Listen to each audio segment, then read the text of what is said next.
کہ یہ جو ادارے ہیں یا یہ جو مدارس ہیں کیا یہ زکوٰۃ لینے کا حق رکھتے ہیں، یعنی کہ یہ اہل ہیں اس کے کہ بابے تے شاہی کوئی نہیں؟ تو ایک سلوگن کسی جگہ سے اٹھایا گیا اور اس کو جو ہے وہ پرموٹ کیا گیا سوشل میڈیا کے اوپر کہ بابے تے شاہی کوئی نہیں. اس حوالے سے آپ کیا فرماتے ہیں؟ میرا اشارہ آپ سمجھ گئے؟ قرآن تو کہہ رہا ہے ان کے پیچھے لگو. جی علامہ صاحب، رمضان المبارک جیسے ہی شروع ہوتا ہے تو ایک بحث شروع ہو جاتی ہے سحر و افطار کے بارے میں کہ جی یہ اذان ہو گئی ہے اب روزہ بند کر لیں. کوئی کہتا ہے نہیں اذان دے اندر خالد ہے.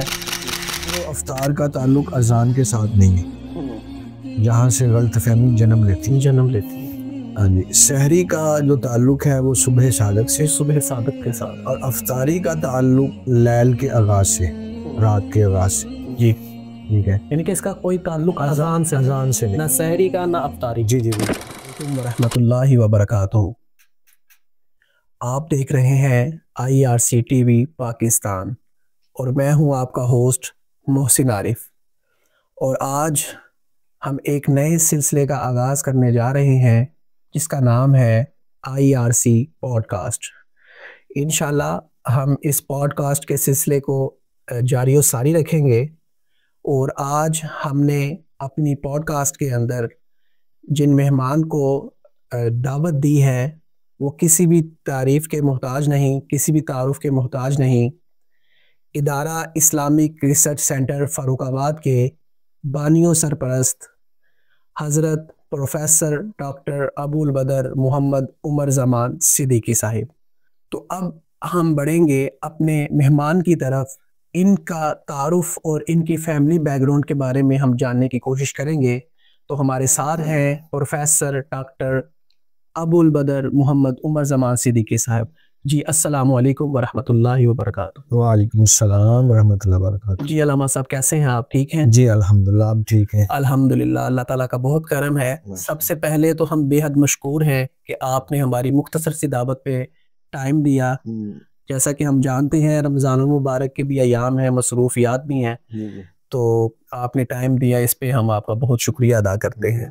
سب سے پہلے میں آپ سے یہ جاننے کی کوشش کروں گا کہ آپ اپنی فیملی بیک گراؤنڈ کے بارے میں ہمیں بتائیے. نحمدہ ونصلی ونسلم علی رسولہ الکریم وعلی آلہ وصحابہ اجمعین، اما بعد. مولایا صلی وسلم دائما ابدا علی حبیبک خیر الخلق کلہم. سب سے پہلے میں IRC سوشل میڈیا ٹیم کا شکریہ ادا کرتا ہوں کہ انہوں نے آج یہ موقع بنایا اور کچھ باتیں کرنے کا موقع دیا، اور اپنا ویژن، پیغام اور کچھ دل کی باتیں عوام الناس تک، اپنے احباء تک پہنچانے کا ذریعہ بنے. اللہ تعالیٰ اسی طرح اس ٹیم کو اپنا کام کرنے کے لیے اپنی توفیق خاص عطا فرمائے. آمین. کہ دین کا کام اس سے پوری دنیا میں جا رہا ہے. آمین. تو جہاں تک ہمارے فیملی بیک گراؤنڈ کا تعلق ہے تو اللہ تعالیٰ کے فضل و کرم سے ایک دینی اور علمی گھرانہ، جی اس سے ہمارا تعلق ہے. اور ہمارے آباء و اجداد ان کا تعلق انڈیا سے تھا. اچھا. گرداسپور، ضلع گرداسپور، ٹھیک. ایک وہاں کلانور ہے اور ایک سموال ہے. جی. تو ہمارے ننیال اور ددیال دونوں ادھر تھے. صحیح. اور وہاں ایک ہمارے بزرگ جو ہے وہ علمی طور پر بہت پہچانے جاتے ہیں. جی. ہمارے آباء و اجداد میں ایک نام ہے حضرت بڈن شاہ رحمۃ اللہ تعالی علیہ. بہت بڑے بزرگ گزرے ہیں، درویش اور ولی کامل گزرے ہیں، اور ان کا مزار بھی ہے ادھر. وہاں سے ہمارے پھر آباء و اجداد تقریباً 1900 میں یہاں مطلب پاکستان کے علاقے میں، جو اب پاکستان ہے، یہاں آئے سیال کوٹ کے علاقے میں، اور کچھ بارڈر جو لاہور کا بارڈر ہے وہاں پہ کچھ ہوئے، کچھ سیالکوٹ کے علاقے میں تھے. ٹھیک. اور پھر وہاں سے ہمارے آباء و اجداد میں سے ایک بزرگ تھے حافظ محمد عبداللہ، حافظ محمد عبداللہ رحمۃ اللہ تعالی علیہ. جی. بہت علمی شخصیت تھی، اور اتنی علمی شخصیت تھی کہ انہوں نے خود اپنے ہاتھوں سے پورا قرآن پاک لکھا ہوا تھا. ٹھیک. یہ ہماری لائبریری میں موجود ہے. جی جی. اور فقہ کی کتابیں فارسی میں جی ہاں اور عربی میں اپنے ہاتھوں سے انہوں نے لکھی ہوئی تھی. ماشاء اللہ. اتنی وہ علمی شخصیت تھی. وہ وہاں سے پھر یہاں ضلع شیخوپورہ جو اب ہے، اس کے تحصیل صفدر آباد کے ساتھ ایک گاؤں ہے برنالہ، چک نمبر 23. جی جی. یہاں آئے تقریباً 1906 میں. جی. یہاں وہ پہنچے، اور یہاں پھر انہوں نے خدمت دین کا جو آغاز کیا. ماشاء اللہ.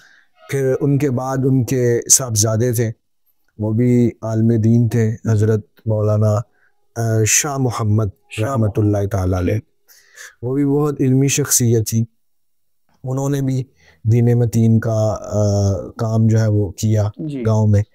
اور پھر اس کے بعد ان کے صاحبزادے تھے میرے دادا جان حضرت مولانا محمد اسماعیل نقشبندی رحمۃ اللہ تعالی علیہ.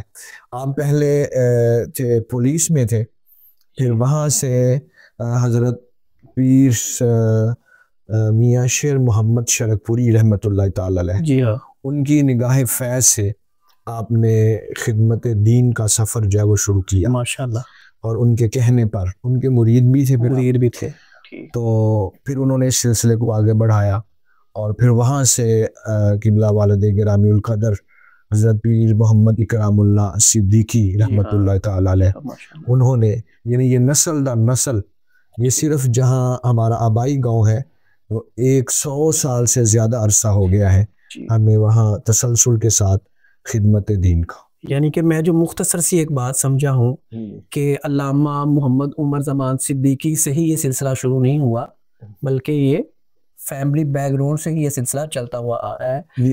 جی الحمدللہ. اور میں سمجھتا ہوں کہ یہ جو آج دین کا کام اللہ تعالیٰ لے رہا ہے ہم سے، یہ میں سمجھتا ہوں کہ ہمارے ان بزرگوں کی جو خلوص کے ساتھ خدمت دین تھی، یہ اسی کا تسلسل بھی ہے اور اسی کی قبولیت بھی ہے. کیونکہ جو بندہ نیک کام کرتا ہے نا، وہ اگر اللہ کی بارگاہ میں مقبول ہو تو پھر اس میں اضافہ ہوتا ہے. بالکل ایسے ہی ہے، بالکل ایسے. تو انہوں نے، وہ سادہ لوگ تھے، مخلص لوگ تھے، اور انہوں نے ایک سمجھے کہ گوشہ نشینی میں دین کا کام کیا.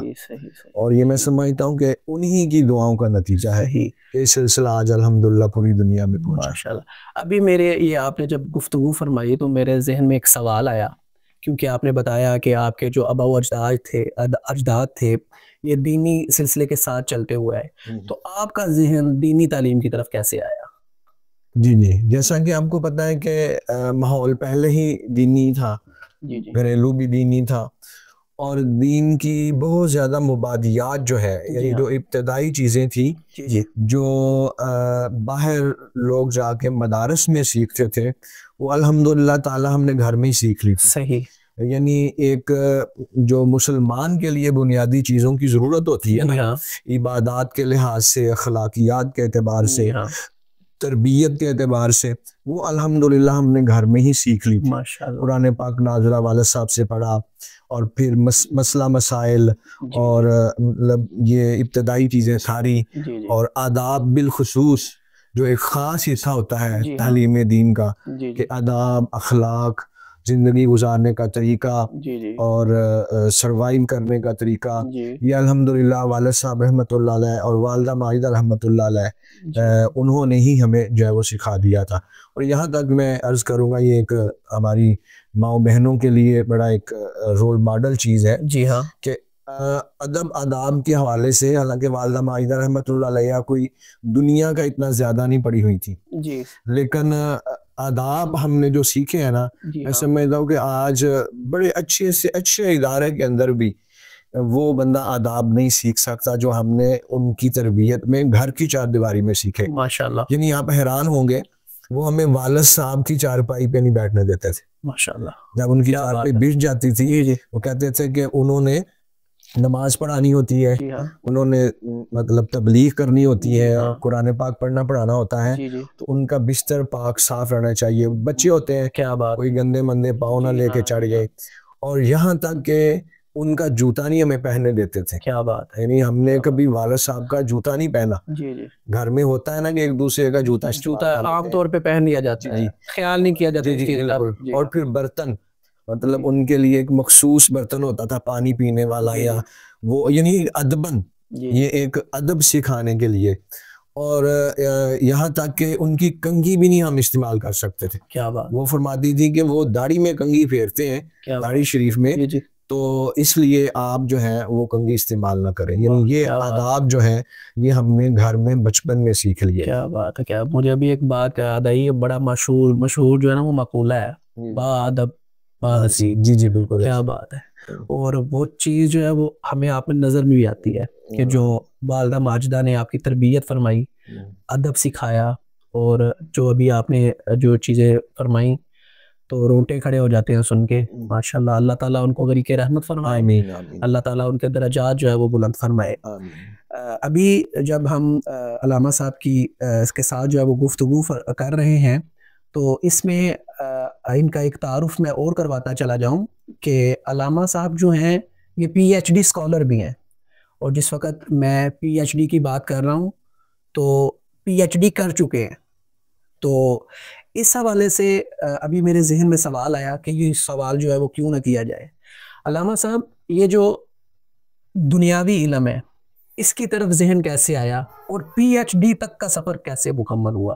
جی, تو وہ جس طرح پیچھے گفتگو ہماری چل رہی تھی دینی تعلیم کے حوالے سے, کہ گھر کا ماحول میں نے عرض کیا, تو والد صاحب کی خواہش تھی, وہ چونکہ اپنے ہی آباء و اجداد سے پڑھے تھے, جی ہاں, تو ان کی خواہش تھی کہ کوئی میرا بیٹا جو ہے نا وہ باہر کسی بڑے ادارے میں جا کے پڑھے اور ایک مستند عالم دین بن کر خدمت دین کا فریضہ سر انجام دے.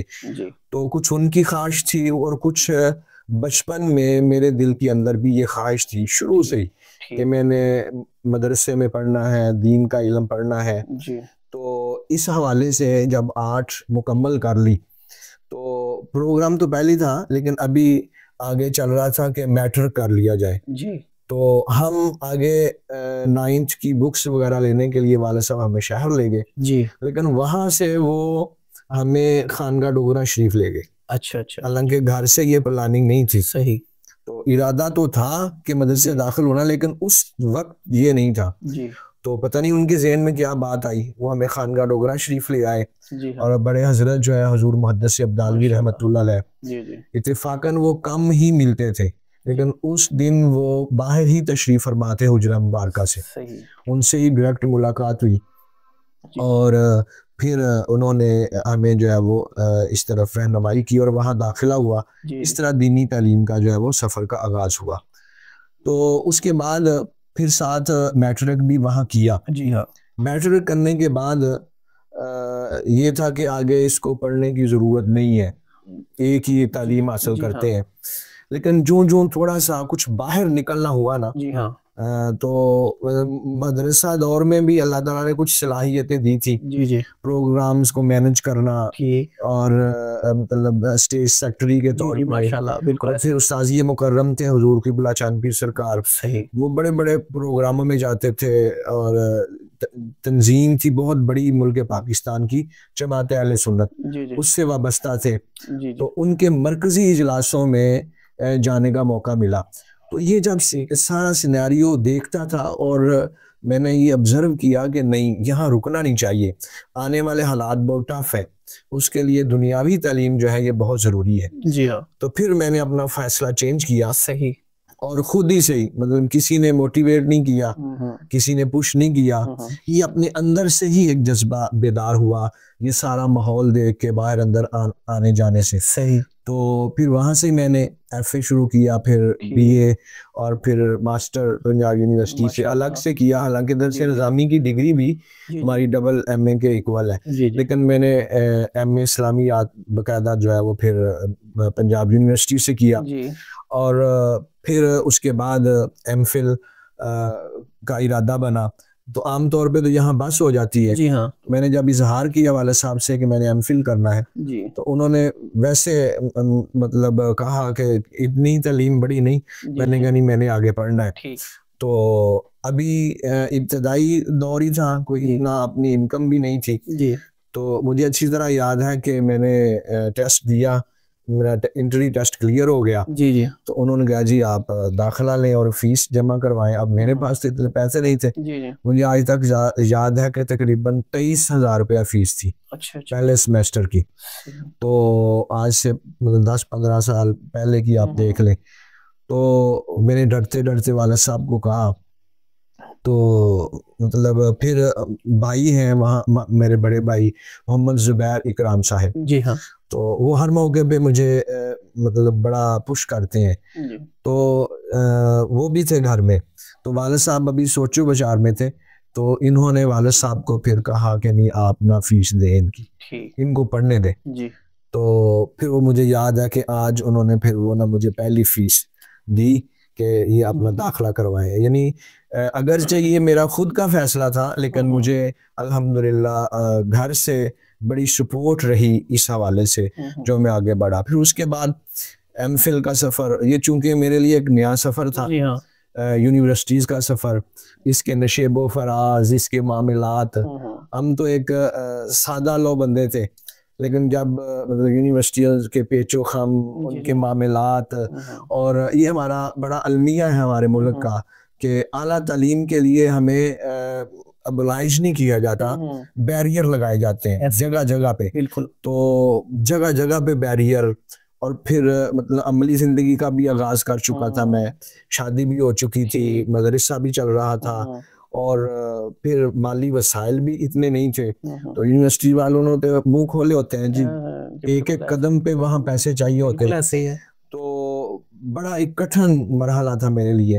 تو اس کے لیے پھر الحمدللہ ایم فل کے بعد پی ایچ ڈی, اور پی ایچ ڈی میں بھی یہ مسائل تھے, لیکن یہ دیکھا گیا ہے کہ جب بندہ ہمت کرتا ہے نا تو پھر اللہ تعالیٰ راستے کھول دیتا ہے. اور کئی دفعہ ایسے ہوا کہ اپنے آپ کو بند گلی میں تصور کیا کہ اب شاید میں آگے نہیں بڑھ سکتا, لیکن یہ ہے کہ اس کے ساتھ ساتھ میں نے جو روحانی ایک معاملات تھے نا ان کو نہیں چھوڑا. روحانی طور پہ میں اپنے آباء و اجداد کے مزارات پہ جاتا, اولیاء کرام کے, اور اپنے جو اساتذہ تھے ان کی دعائیں لینا, ماں باپ کی دعائیں لینا, اس کو میں نہیں چھوڑتا تھا. بالکل صحیح. ٹھیک ہے. تو پھر وہ ایسے دروازہ کھل جاتا تھا نا کہ جیسے کوئی مسئلہ ہی نہیں ہے. یعنی آخری لمحے تک جو ہے یہ بعض اوقات تو ہوتا تھا کہ میں اب کر ہی نہیں سکتا, کوئی ایسے ایسے معاملات آ جانے. تو یہ بہت کٹھن سفر جو ہے یہ گزرا. یہ اس پہ تو ایک الگ پوڈ کاسٹ کی ضرورت ہے جو نئی نسل کی رہنمائی کے لیے جو نا میں سمجھتا ہوں کہ بہت زیادہ تجربات مجھے ہوئے ہیں. تو اللہ کے فضل سے اللہ تعالیٰ کا کروڑا شکر ہے, میں سمجھتا ہوں کہ یہ ایک خواب تھا. اور ایک وقت میں ایسا آیا کہ دروازے بالکل بند تھے. اس وقت والد صاحب کا بھی انتقال ہو گیا تھا, تو میں ان کی نا کاغذات کو پڑھ رہا تھا. تو میں نے دیکھا کہ ایک جگہ پہ نا انہوں نے میرے نام کے ساتھ جو ہے نا وہ علامہ لکھا ہوا تھا نا, تو اس کے اوپر ساتھ ڈاکٹر بھی لکھ دیا. ابھی کیا نہیں. کیا بات. اس وقت پھر ایک لگن جو ہے نا میری بیدار ہوگی. میں نے کہا جی اب وہ لکھ گئے ہیں تو انشاءاللہ اب میں کروں گا ہی, پورا کروں گا. پھر اس کے بعد میں نے سٹرگل جو ہے وہ نہیں چھوڑی, اور الحمدللہ یہ موقع اللہ تعالیٰ نے عطا کیا کہ یہاں تک ہم جو پہنچ گئے. بڑی بات ہے. پی ایچ ڈی کا نام جو ہے وہ ایک ڈگری کا نام ہے, اور اس کو ہم سمجھ سکتے ہیں کہ اس میں تھیسس والے معاملات سارے, اور پرکٹن جو ہے وہ ایک مرحلہ ہے, سارے معاملات ہیں. انشاءاللہ اس کے بارے میں بھی ہم کسی انشاءاللہ نئے پوڈ کاسٹ کے اندر اس کے اوپر ڈیٹیل سے بات کریں. یہ بالکل ڈیٹیل سے بات کریں گے تاکہ جو ہمارے نوجوان, ہماری نسل جو ہے ہمیں دیکھ رہی ہے, ان تک بھی یہ میسج جو ہے وہ کنوے کیا جا سکے. اچھا حضور, میں آپ سے ایک کویشچن کرنا چاہتا تھا. آپ کی ہم نے مختلف کلپس بھی دیکھے, ویڈیو بیان بھی دیکھے, یوٹیوب پہ بھی دیکھے, ماشاءاللہ ایک انداز بیان ہے. تو یہ ایک سوال میرے ذہن میں تھا کہ یہ انداز بیان کہاں سے سیکھا, اور جو ہے کس مقرر کو سنتے ہیں, کس کا انداز پسند ہے, اس کے بارے میں بتائیے. ہاں جی, اس کے بارے میں یہ اکثر لوگ سوال بھی کرتے ہیں. اور بعض لوگ جو ہیں وہ خوش فہمی کا بھی شکار ہو جاتے ہیں. جی تو یہ اچھا کہ آپ نے سوال کیا. یہ دراصل یہ ایک اللہ تعالیٰ نے جو بندے کے اندر صلاحیتیں رکھی ہوتی ہے نا, جی ہاں یہ انہی میں سے ایک صلاحیت ہے. ٹھیک. تو یہ کافی عرصہ مجھ پہ بھی چھپی رہی, یعنی جو یہ صلاحیت. جی ہاں یعنی پہلی تقریر میں نے 8ویں کلاس میں کی. صحیح. 8ویں کلاس تک مجھے خود نہیں پتا تھا کہ میں اتنا اچھا مقرر ہوں. ٹھیک. اسکول میں مقابلہ تھا, جو اس طرح آج کل بھی کمپٹیشن ہوتے ہیں, مقابلے ہو جاتے ہیں. جی ہاں. اور اس کا عنوان تھا کشمیر. اچھا جی. کشمیر پہ تقریر کرنی تھی. جی. تو یہی میرے بھائی جان محمد زبیر کرام صاحب, یہ ایسی ایکٹیویٹیز خود بھی کرتے ہوتے تھے اسکول کالج کے زمانے میں. تو ان سے میں نے کہا, انہوں نے پھر مجھے نا تقریر لکھ کے دی 4 صفحات پہ, کاپی ہے نا 4 صفحات پہ. تو ہمارا اسکول تقریباً 2-2.5 کلومیٹر نا پیدل جانا پڑتا تھا دوسرے گاؤں میں, بلکہ تیسرے گاؤں میں جاتے تھے. وہ میں نے پکڑ لی, اسکول جاتے جاتے میں نے وہ یاد کر لی. بالکل صحیح. ایک دن پہلے لکھوائی اور وہاں تقریر کی. تقریر کرنے کے بعد جب کلاس لگی نا, تو کلاس کے ہمارے ایک ٹیچر تھے, وہ بڑے سخت مزاج تھے. انہوں نے مجھے بلایا اور اس دور میں انہوں نے 20 روپے نکال کے مجھے انعام دیا. ٹھیک. میں تو ڈر رہا تھا, پتہ نہیں کوئی غلطی ہو گئی ہے یا تو انہوں نے کہا کہ بہت اچھی تقریر کی ہے. تو آپ کو تو پتہ ہی نہ تھا کہ آپ اتنی اچھی تقریر کرتے ہیں, تو آپ کو ضلع کے لیے سلیکٹ ہو گئے. واہ واہ واہ. تو وہ شومی قسمت, پھر وہ اسکول کی مینجمنٹ کی کمزوری, وہ آگے ہمیں نہیں لے کے گئی. تو وہ پہلی میری تقریر تھی. پھر اس کے بعد جو ہے وہ بڑے بھائی جان یہ قاضی محمد عبد المنعم الحسن صدیقی صاحب, انہوں نے مجھے معجزات مصطفیٰ صلی اللہ علیہ وسلم پر تقریر لکھ کے دی. صحیح. تو وہ پھر میں نے مساجد میں شروع کر دی. والد صاحب کی جگہ میں بھی وہ کبھی جمعے میں ٹائم دے دینا, یا وہ علاقے میں کہیں جاتے تھے تو مجھے ساتھ لے جانا. تو اس طرح میرا تقریری سفر کا آغاز ہوا. تو رہا متاثر ہونے کا, یہ وہ دور تھا کہ جہاں مطلب مقررین اتنے عام نہیں تھے, نہ تو کوئی سوشل میڈیا, کوئی ٹی وی بھی کافی دیر بعد آیا, تو عام ٹی وی بھی نہیں ہوتا تھا, تو اس لیے اتنا کچھ سننے کا موقع نہیں ملتا تھا. تو الحمدللہ تعالیٰ یہ جو میرا انداز ہے یہ میرا اپنا ہی ہے. صحیح. ہاں جی, یہ میرا اپنا ہی انداز ہے, سنتا ہوں میں, کسی کا نہیں اڈاپٹ کیا, یہ اللہ تعالیٰ نے جو مجھے دیا ہے قدرتی طور پر, یہ وہی انداز ہے. جی جی ماشاءاللہ. ابھی چونکہ آپ نے ابھی باتیں کی, میں یہاں پہ ایک چیز میں جو سمجھا ہوں وہ یہ ہے کہ جیسے بھی آپ نے بتایا کہ آپ کو 20 روپے انعام ملا, اور بعد میں کچھ ایسے معاملات ہوئے آگے نہیں بڑھ سکے, تو یہاں پہ آپ سمجھتے ہیں کہ کیا اپریسیشن جو ہے یہ بڑی ضروری ہے کسی بھی چیز کے لیے؟ جی جی بالکل, میں سمجھتا ہوں کہ یہ بہت ضروری ہے, اور یہ مشکل کام بھی بہت ہے. جی ہاں. اچھا کام کرنا تو مشکل ہے ہی. جی ہاں. لیکن اس کو اپریشیٹ کرنا, جی ہاں, اس کی حوصلہ افزائی کرنا, یہ اس سے بھی بڑا مشکل کام ہے. اور جو لوگ یہ کام کرتے ہیں وہ بہت عظیم لوگ ہوتے ہیں, کہ ان کی حوصلہ افزائی سے اگلا بندہ پتہ نہیں وہ کتنا آگے مزید بڑھ سکتا ہے. تو یہ ہمارے معاشرے میں بہت کمی ہے, بہت کمی ہے. ٹانگیں کھینچنے والے زیادہ ہوتے ہیں, نکتہ چینی کرنے والے زیادہ ہوتے ہیں. تو یہ ہمارے معاشرے کی جو ترقی ہے نا, اس میں بہت بڑی رکاوٹ ہے. تو ہمیں چاہیے کہ اپنے ارد گرد, اپنے گھر میں جہاں بھی کوئی اچھا کام دیکھے اس کو ضرور اپریشیٹ کریں. بالکل صحیح ہے. ابھی جیسا کہ ابھی آپ نے فرمایا کہ میرے اساتذہ کرام تھے, تو اساتذہ کرام کے نام سے مجھے یاد آیا اور ذہن جو ہے وہ اس میں ایک سوال آیا. اپنے اساتذہ کرام کے بارے میں بتائیے, آپ کے اساتذہ کون کون تھے, ان کا جو آپ کے ساتھ بیہیویئر تھا, آپ کے ساتھ جو سلوک تھا, اس کے بارے میں کچھ فرمائیے. جی بالکل, میں اس لیول پہ کبھی بھی ان کو فراموش نہیں کروں گا. جی ہاں. میں نے بہت کچھ سیکھا, بہت کچھ سیکھنے کو ملا. تو سب سے پہلے جو اساتذہ کرام ہے وہ تو میرے والدین ہیں. ماشاءاللہ. کہتے ہیں کہ ماں پہلی گود ہوتی ہے بندے کی سیکھنے کے لیے. تو یہ میں نے ایک ایگزامپل دی بھی ہے آپ کو, کہ الحمدللہ والدہ ماجدہ سے جو ہم نے سیکھا وہ ہم نے یونیورسٹی لیول پہ بھی آ کے نہیں سیکھا. جیسے ابھی آپ نے پہلے بیان کیا ہے جی، یعنی جو یہاں آ کے مدارس میں اور انسٹیٹیوٹ جو ہے یہاں آ کے اساتذہ سکھاتے ہیں وہ الحمدللہ ہم گھر سے سیکھے ہیں آداب اور اخلاق کے اعتبار سے.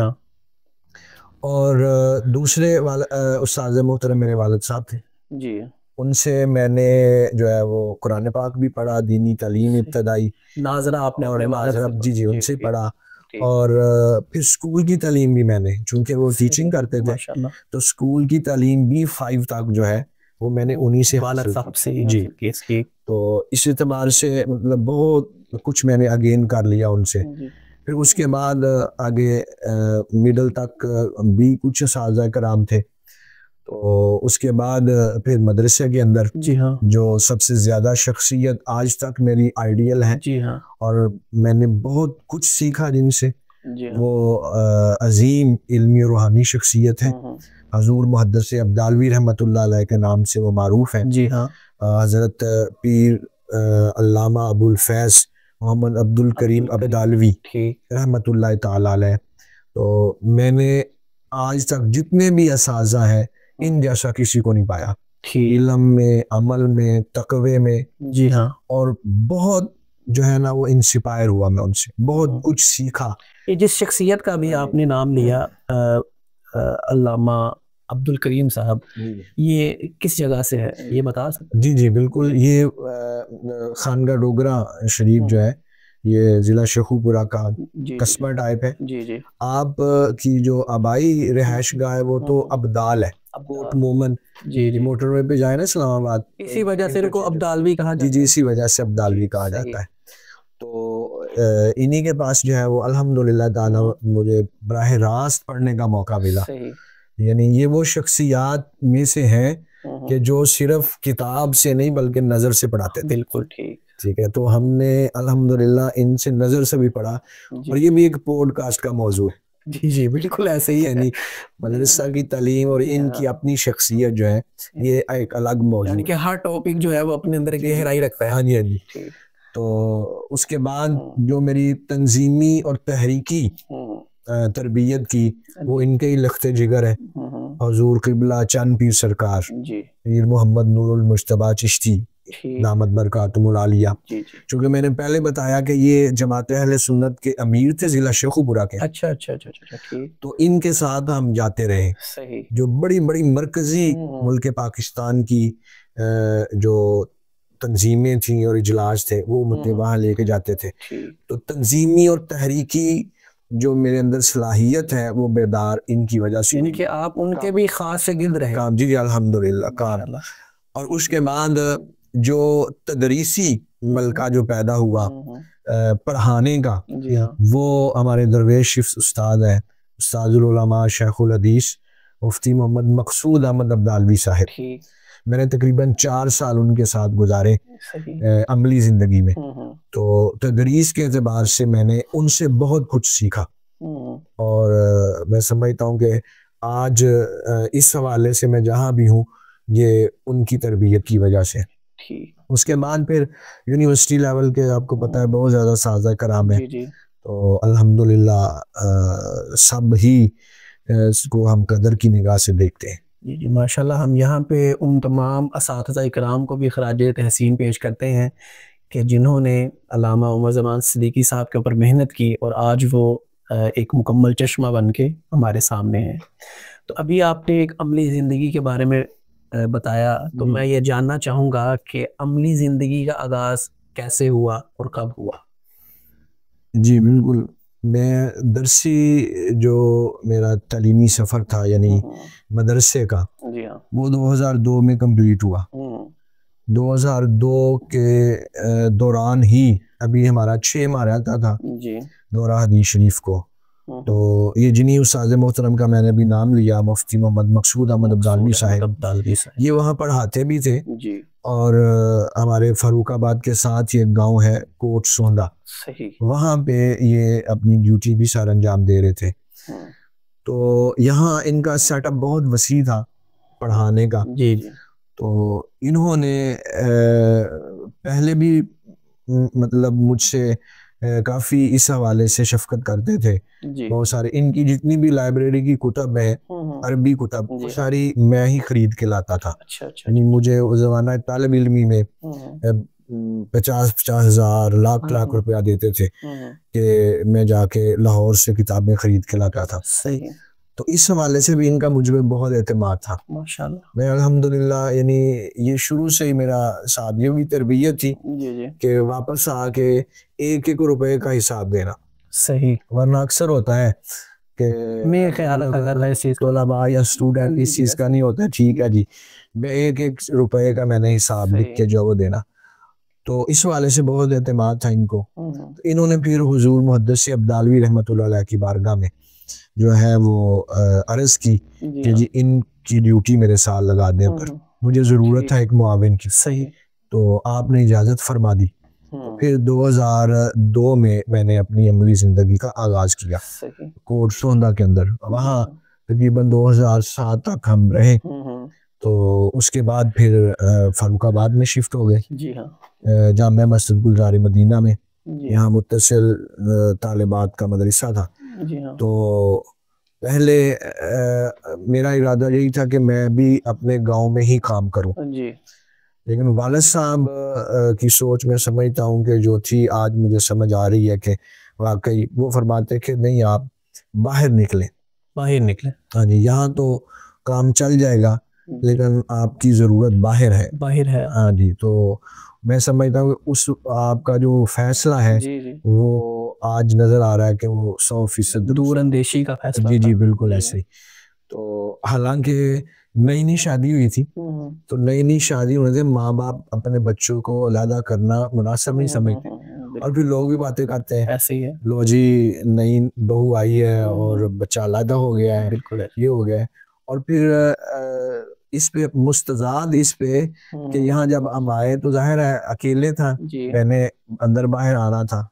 تو جو مسز ہے وہ اکیلی ہوتی تھی تو پھر والدہ صاحبہ میرے ساتھ آئیں.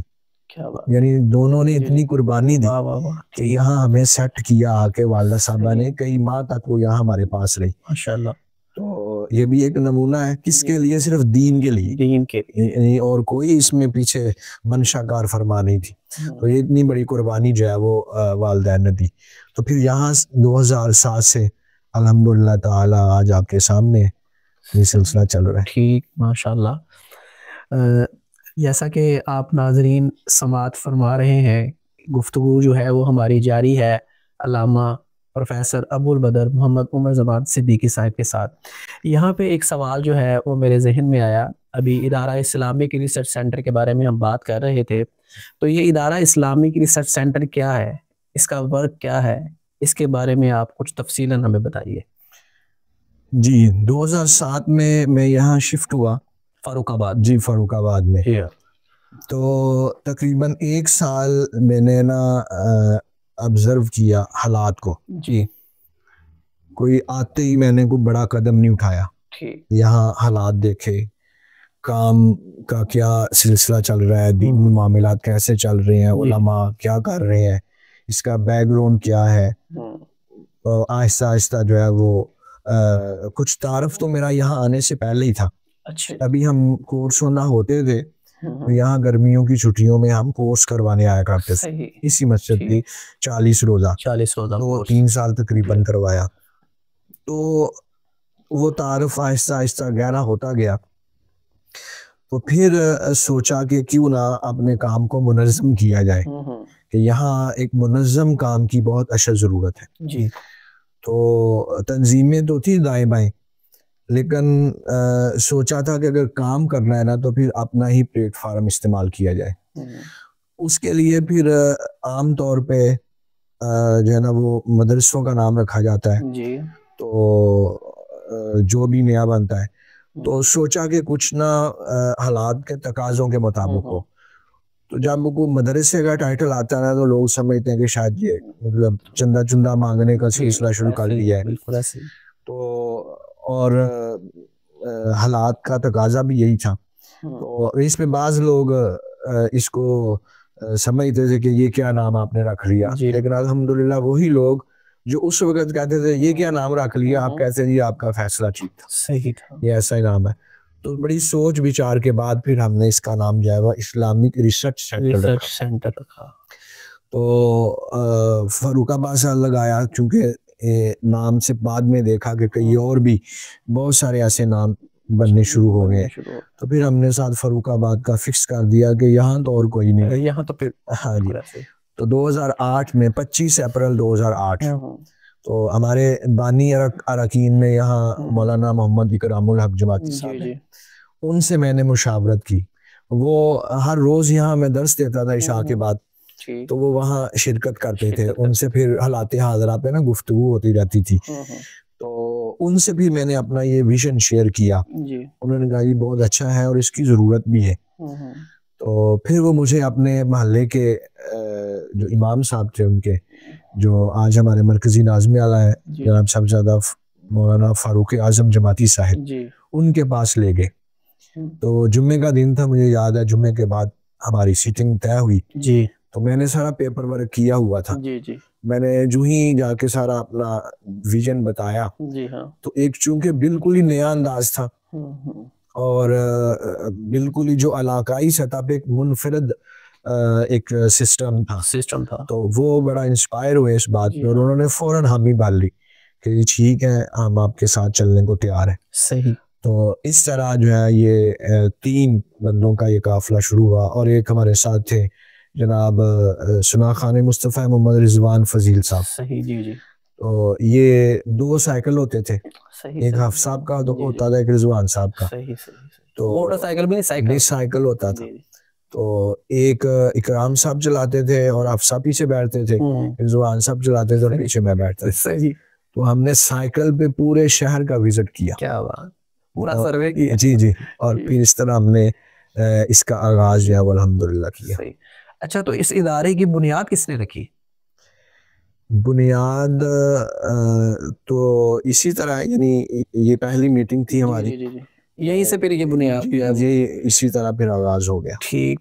تو ادارہ اسلامک ریسرچ سینٹر کے زیر تحت کچھ چند جو سلسلے چل رہے ہیں ان کے بارے میں کو تھوڑا سا مختصر سا تعارف جو ہے وہ آپ پیش فرما دیجیے. جی. جو جب ہم نے شروع کیا تھا نا، جی ہاں، تو ہم نے 6 شعبے بنائے تھے کہ ان میں ہم نے ورک کرنا ہے. صحیح. سب سے پہلے تھا تبلیغ کا شعبہ. جی ہاں، کہ جس میں دروس قرآن، دروس حدیث، جو مذہبی تہوار ہیں ان کو منانے کا سلسلہ ہو. اور پھر اس کے بعد تھا تربیت، کہ نئی نسل کی تربیت کے لیے جو ہے نا وہ چھوٹے چھوٹے پروگرام بنائے جائیں. اور پھر اس کے بعد تعلیم تھا، کہ دینی اور دنیاوی تعلیم کو جو ہے وہ ہم شروع کریں گے. پھر اس کے بعد خدمت خلق تھا. صحیح. کہ ظاہر ہے کہ دین کا ایک حصہ ہے خدمت خلق، تو خدمت خلق تھا. اور پھر چونکہ ریسرچ تحقیق کو کہتے ہیں، تو اس حوالے سے ایک شعبہ تحقیق بھی قائم ہوا. تحقیق بھی قائم ہوا.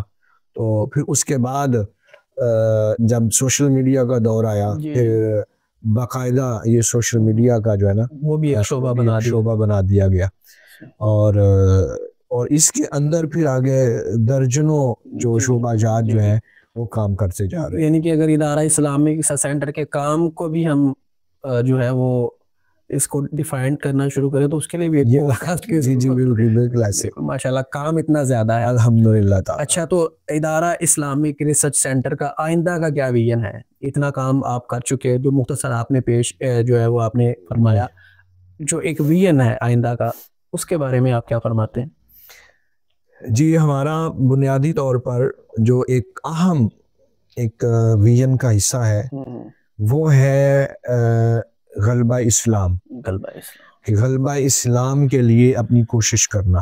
کیونکہ ایک مسلمان کا سب سے بڑا اور بنیادی مقصد یہی ہونا چاہیے لِيُظْهِرَهُ عَلَى الدِّينِ كُلِّهِ، کہ تمام ادیان پر اس کو غالب کرنا. یہی مشن رسالت مآب حضور ختمی مرتبہ صلی اللہ علیہ وسلم. تو ہماری جتنی بھی کاوشیں ہیں یہ اسی لیے ہیں. اور ہم سمجھتے ہیں کہ غلبہ اسلام کا جو کام ہے وہ تعلیم کے ذریعے ممکن ہے. کیونکہ میرے آقا کریم علیہ الصلوۃ والسلام پر جو وحی کا آغاز ہوا نا وہ اقرا سے ہوا, اقرا تعلیم سے ہی ہوا. جی ہاں. تو یہ جو مشن ہے غلبہ اسلام کا یہ تعلیم سے ہی ہوا ہے. جی. تو اس کے لیے ہم نے بہت سوچ بچار کی کہ کون سا راستہ اپنایا جائے. جی جی. تو ہم نے یہی راستہ اپنایا کہ تعلیم کے ذریعے ہم اس میں اپنا کردار ادا کر سکتے ہیں. اس کی تفصیلات بہت زیادہ ہیں. جی. تو اس حوالے سے ہمارے مطلب ادارے بھی چل رہے ہیں طلباء طالبات کے, اور اسکولز چل رہے ہیں اور سلسلے آگے بڑھ رہے ہیں. تو اس وقت بھی الحمدللہ 2 سے 3 ہزار بچے جو ہیں ہمارے ان تمام اداروں میں تعلیم حاصل کر رہے ہیں, دینی بھی اور دنیاوی بھی. یعنی دینی آ جائے ناظرۃ القرآن سے ابتدا ہوتی ہے, جی ہاں, اور آگے مفتی کورس ماشاءاللہ یہاں تک, جی, اور دنیاوی لحاظ سے پلے گروپ سے لے کے آگے پھر آگے پی ایچ ڈی تک ماشاءاللہ الحمدللہ. ہمارے باقاعدہ جو طلباء ہیں وہ ایم فل بھی کر رہے ہیں, اور پی ایچ ڈی کے لیے بھی الحمدللہ ہماری مکمل رہنمائی جو ہماری پنجاب کی بہت ساری یونیورسٹیز ہیں وہاں کے ریسرچ اسکالرز ہمارے ساتھ رابطے میں ہیں جن کو ہم رہنمائی فراہم کرتے ہیں. تو اسی ویژن کو ہم آگے بڑھا رہے ہیں کہ ہم ایک عظیم الشان جو ہے وہ اسلامک یونیورسٹی قائم کریں. ماشاءاللہ اسلامک یونیورسٹی قائم کریں. تو کام تو ہمارا یونیورسٹی لیول کا ہو رہا ہے. جی جی.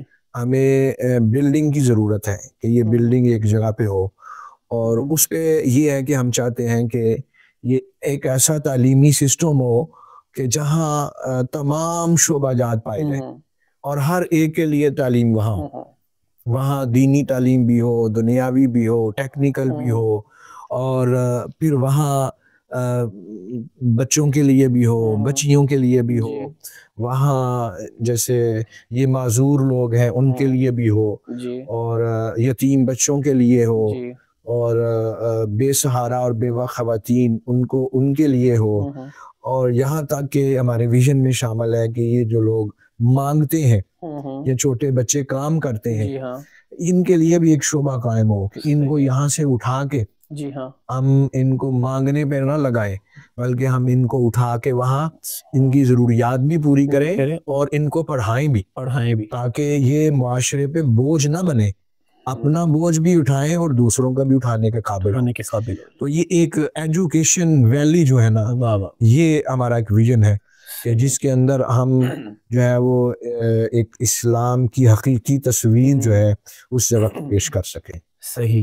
ابھی جو آپ نے اسلامک یونیورسٹی کا نام لیا, اب میں تھوڑا سا سوال کو سخت کرنے جا رہا ہوں. جی جی. تو اسلامک یونیورسٹی کا نام آتا ہے تو ہمارے چونکہ ہم ایک معاشرے میں رہتے ہیں, کئی لوگ پنجابی میں کہتے ہیں لو جی اسلامی یونیورسٹی کیا میں بنے گی. تو یہ اتنا بڑا خیال اور اتنا بڑا ایم یہ کیسے آپ سمجھتے ہیں یہ کیسے پورا ہوگا؟ اس میں نے کہا کہ واقعی آپ کی بات ٹھیک ہے. جی ہاں. کہ یہ جب سے ہم نے اس کا نام لینا شروع کیا ہے, اور کئی لوگ سمجھتے ہیں ایسے کہ یہ اتنا بڑا کام اس علاقے میں کیسے ممکن ہو سکتا ہے, چھوٹے سے علاقے میں. تو لیکن دوسری طرف جو لوگ ہیں باشعور بھی موجود ہے. کہ میں ایک ایگزامپل دیتا ہوں کہ ایک میٹنگ میں ہم نے آج 10-12 سال پہلے ہم نے اپنے اس ویژن کا ذکر کیا. تو وہاں پھر بعد میں ایک ایجوکیٹڈ لڑکا تھا, اس نے کہا جی کہ یہ بننی ہے یا نہیں بننی, یہ کیسے بننی ہے مجھے نہیں پتا, لیکن مجھے خوشی ہوئی ہے کہ کسی نے یہ نام تو لیا ہے نا, کسی نے نام تو لیا ہے. ہاں جی, کسی کا اتنا بلند ویژن تو ہے ہمارے علاقے میں. کیا بات ہے. تو وہ اس لڑکے کی نا مجھے بات آج تک یاد ہے. تو کہتے ہیں کہ اپنا ویژن بلند ہونا چاہیے. ایسے ہی. تو اس کے لیے ہمارے پاس پیپر ورک بالکل تیار ہے. جیسے میں نے کہا کہ اصل مسئلہ تو ہے نا تدریس کا وہ پڑھانا. اور ہاں جی الحمدللہ ہمارے پاس ہر قسم کی تعلیم دینے کے لیے سازہ موجود ہے. میں نے کہا M Phil P H D سازہ موجود ہے. دنیاوی تعلیم کے لیے اور دینی تعلیم کے لیے بھی ہمارے پاس مفتی حضرات تک موجود ہے. اور الحمدللہ ایسے بہت سارے, یہ صرف یہی نہیں کہ انہوں نے دین ہی پڑھا ہے, جی جی بلکہ پیچھے ہمارے پاس درس نظامی کے پیپر ہوئے ہیں، انہوں نے BS، ایک نے بایو میں کیا تھا، ایک نے فزکس میں کیا تھا، ایک نے میتھ میں کیا تھا. کیا بات ہے. یعنی اس لیول کے نوجوان بھی ہمارے پاس ہیں. انشاءاللہ جب ایسا آئے گا تو یہ سارے ہمارے دست و بازو بنیں گے. اور یہ ہے، اور یہ باقی دوسری بات واقعی مشکل ہے کہ اس کو پیسہ اتنا کہاں سے آئے گا، اور انشاءاللہ مشکل ہے، ناممکن نہیں ہے. اور مجھے امید ہے کہ ہمارے احباب جس طرح وہ کہتے ہیں نا کہ اللہ ہی چلا تھا تو کارواں بنتا گیا. تو آج میں نے بتایا کہ 2-3 لوگوں سے شروع ہوا، تو آج الحمدللہ ہمارے درجنوں فضلاء ہیں اور اراکین ہیں اور محبت کرنے والے ہیں. تو انشاءاللہ میں اللہ تعالیٰ سے پورا امید ہوں، مجھے پورا یقین اور وثوق ہے کہ انشاءاللہ یہ ضرور بنے گی. صحیح.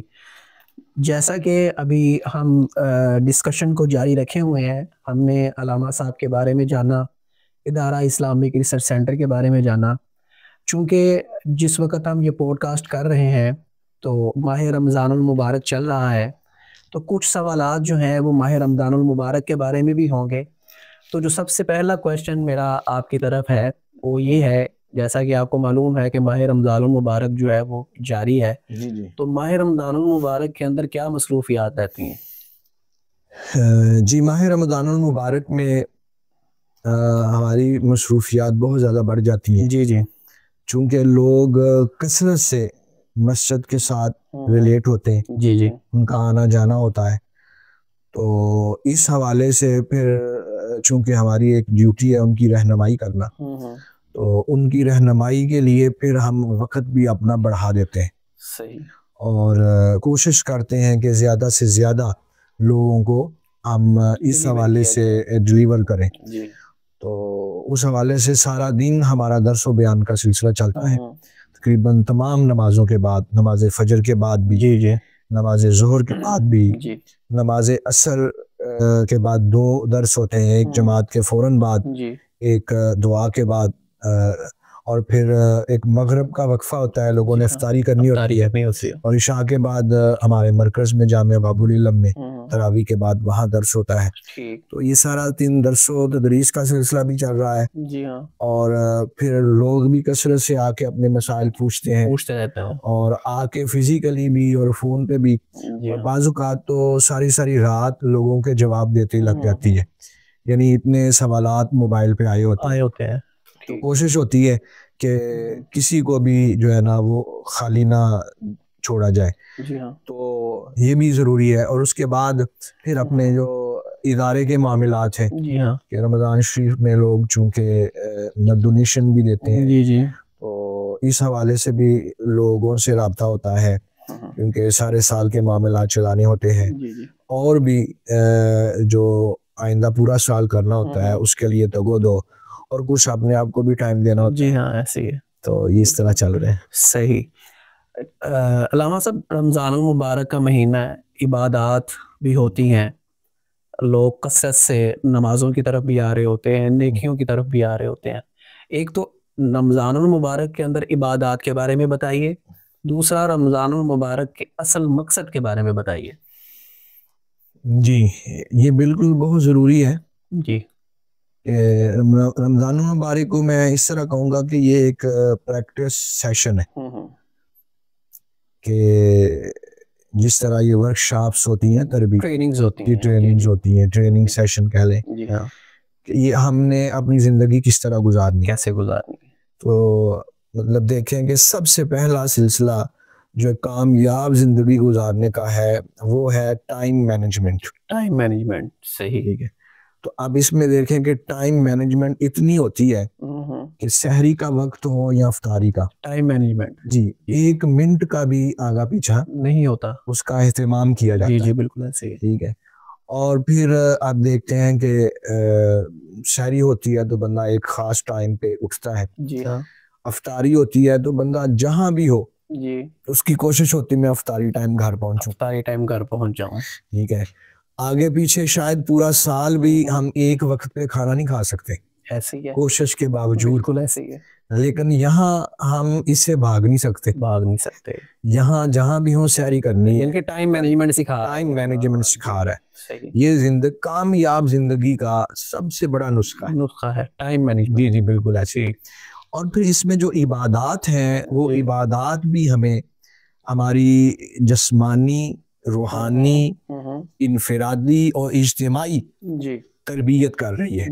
کہ روزے سے بندے کا جو جسمانی طور پہ بھی طبیب حضرات کہتے ہیں یہ بہت ایک سوٹیبل چیز ہے. بلکہ باہر کے ملکوں میں، جاپان میں گیا تھا تو وہاں ایک بندے نے پی ایچ ڈی کی ہے فاسٹنگ پہ.